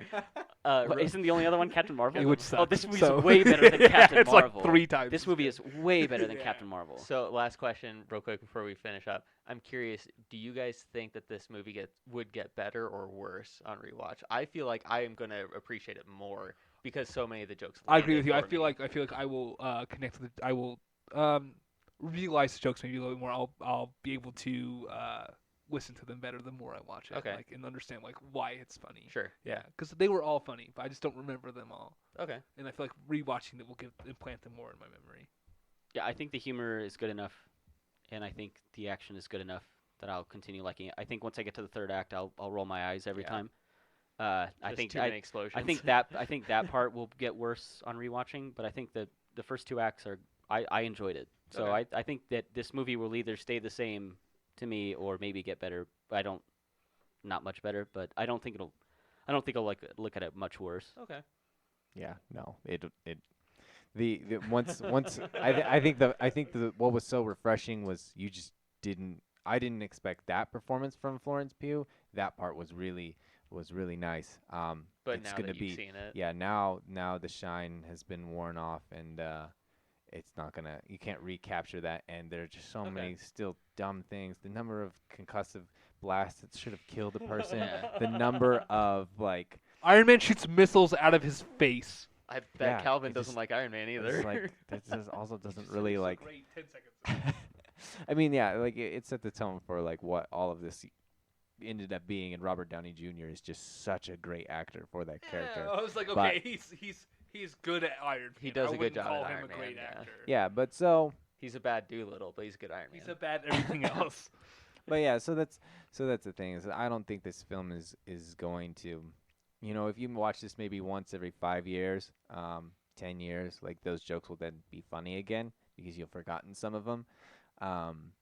But if I were to rewatch this within a year, it's definitely gonna be less interesting. I will watch this 10 times before 2022. Yeah, this isn't an immediate rewatch for me either. But I do think that this one will hold up. I think there are other ones that I like Ragnarok. I think I liked it first, and then after seeing it again, I was like, maybe I'll not watch okay. Ragnarok a Yeah. million times. I too. do not care for that movie. Yeah, crazy. no, I think this one. By far I think the this one best does well, and I think the really thing I like about it the most is how kind of understated it is for the majority of it until it gets to the end.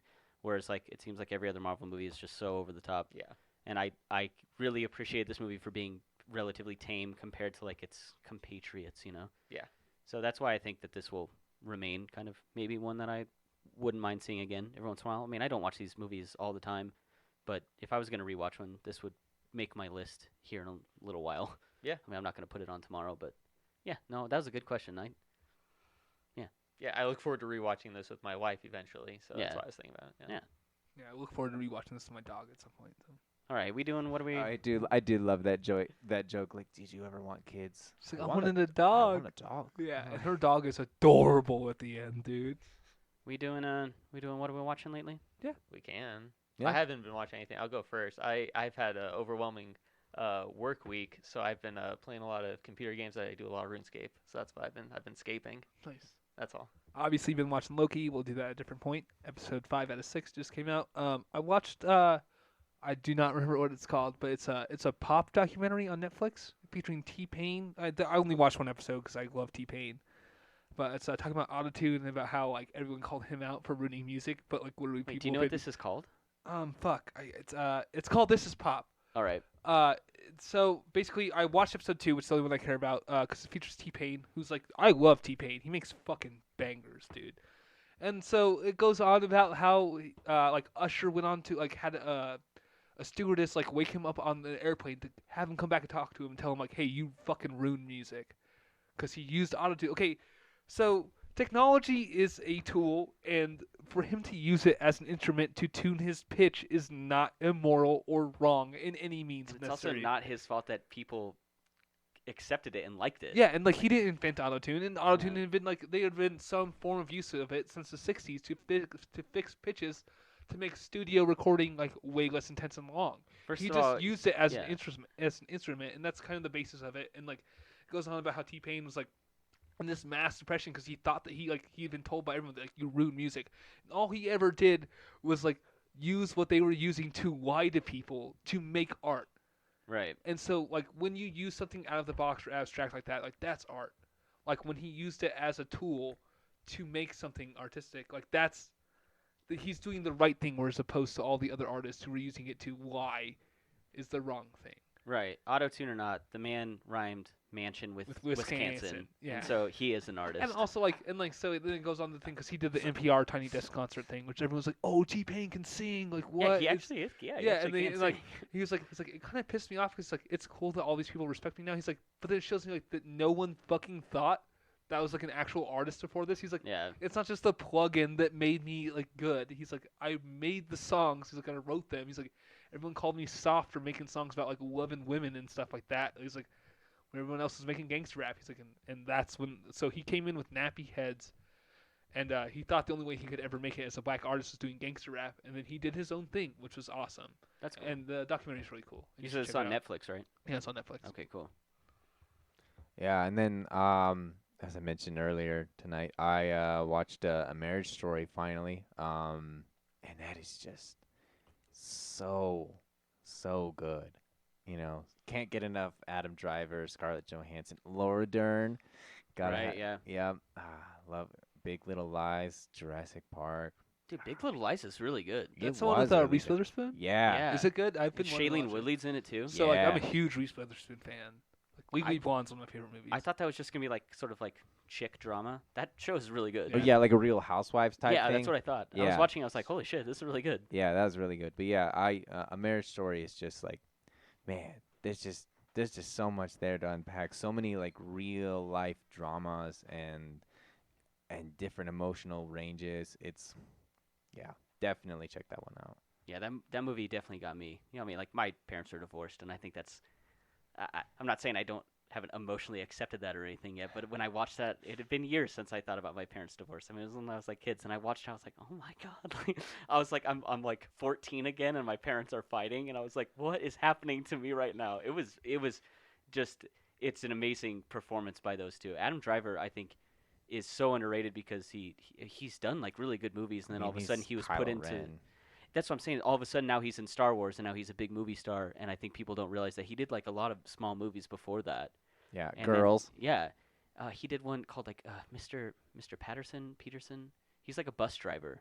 It's a pretty good little drama. Like I mean, not a drama really. It's just like sort of like kind of just like a day-to-day life story, like him and his wife, and he's got like kind of a kooky wife, and he's just like a bus driver, and he has like cool interactions with people. It's a neat little movie. I haven't even heard of it. Yeah. Yeah. No, Marriage Story is great. I'm glad you brought that one up. That one's amazing. Yeah. I watched The Tomorrow War.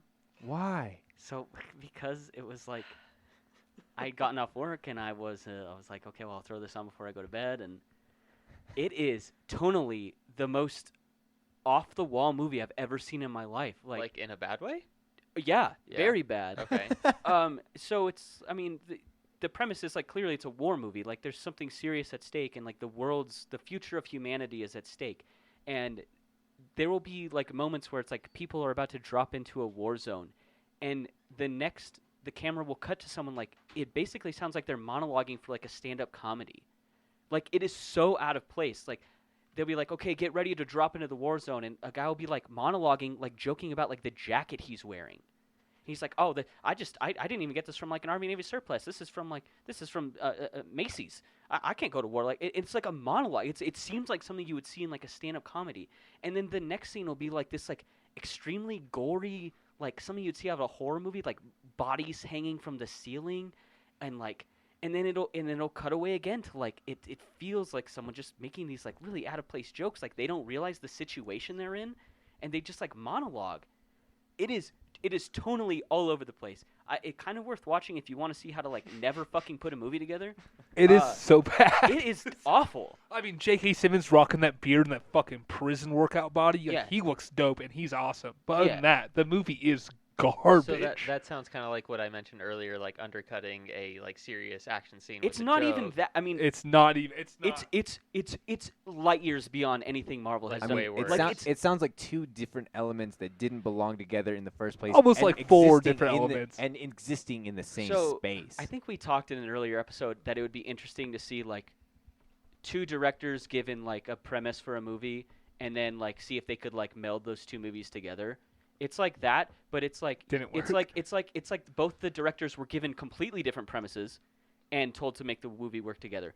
It is all over the place. So like the quirky like other scientist that goes in the future with him. It's like he's funny. Like, don't get that wrong, but it's just so fucking It's weird. so out of place. Yeah. It's so out of and place. like the CGI is cool. Like I like the way aliens look and stuff. But there's like the action scenes are fucking ridiculous. Like, so it starts off with them like falling from the sky, and like Right. presenting this like action or whatever, and like literally like 5 minutes later, like they come back in time. It's like you don't even need to put that scene in the beginning. Yeah. Like, there's no point It's in this. Like, crazy. Like the movie is like so sloppily put together, and there's like such ridiculous things. Like when he attacks the alien with the jet with the snowmobile at the end or whatever. Yeah. I'm like, how'd you even There hop on is- that thing? Like, there is some extremely like disturbing, like disgusting violence that is then followed up by like just a weird stand-up comedy session. It is so odd. it's bad, Yeah. dude. It's bad. I would recommend this. I actually want Calvin to watch this just so he can fucking puke. No, it's like Because I think like all of your like film school, like all your instincts and everything you've learned would just like have you just like it would make your body hurt. It would make your soul hurt. This movie is terrible. like even Dom, Yeah. Dom was like, and he loves like, and just put action in front of his face. He's gonna watch it, and he was like, Yeah. that movie was too much, dude. This movie has no idea what it is. Yeah. It has no idea what it is. So it's rude. all over the place. It's like so like I watched it and like at first I was like, that was hilarious. Just not because of the jokes or anything like that, because of like how bad it is. It doesn't quite. I don't think it quite hits the so bad it's good. No, parts of it- no. parts of it maybe, but that to me is an example of a movie that's maybe a 0.5 Pugh. Like that movie is fucking bad. I would give it like I would say it's Chris Pratt's worst movie. I agree with that. Yeah, easily. I mean, he's not bad in it, but the fact that He's he Chris chose Pratt in it. he chose to be in a part of this I is think that- like I'm so- disappointed in him. Like, I mean, as far as like Beyond Guardians of the Galaxy, what other great movies has he been in? The new Jurassic World suck. He was in Jennifer's Body. speaking of Jurassic World, we are. Da, da, da, da, da, da, da, da. We That's got Indiana a- Jones, isn't it? wrong theme song. That's a song. you started on the right couple notes and then finished the wrong phrase. Yeah, you just kept building. Speaking of, yeah, so I think we're wrapped up with what are we watching lately, but we just want to let all the fans know next week we're going to cover Jurassic Park. It's going to be a part of our favorite series. This one is McKinnon's favorite. Mosquito. It's my favorite. And Which so is crazy because his nickname Mosquito and like the whole premise of Oh the my movie God. is based on a mosquito. they Oh play my such a gosh. big role in this.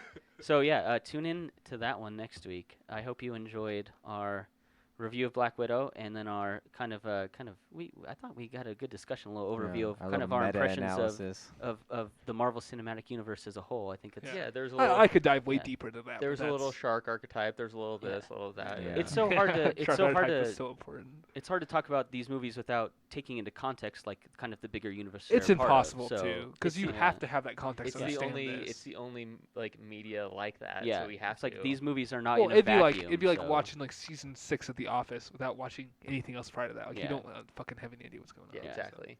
Yeah. So I don't mind that we kind of went on a bit of a tangent I there. think I it's think always going to happen.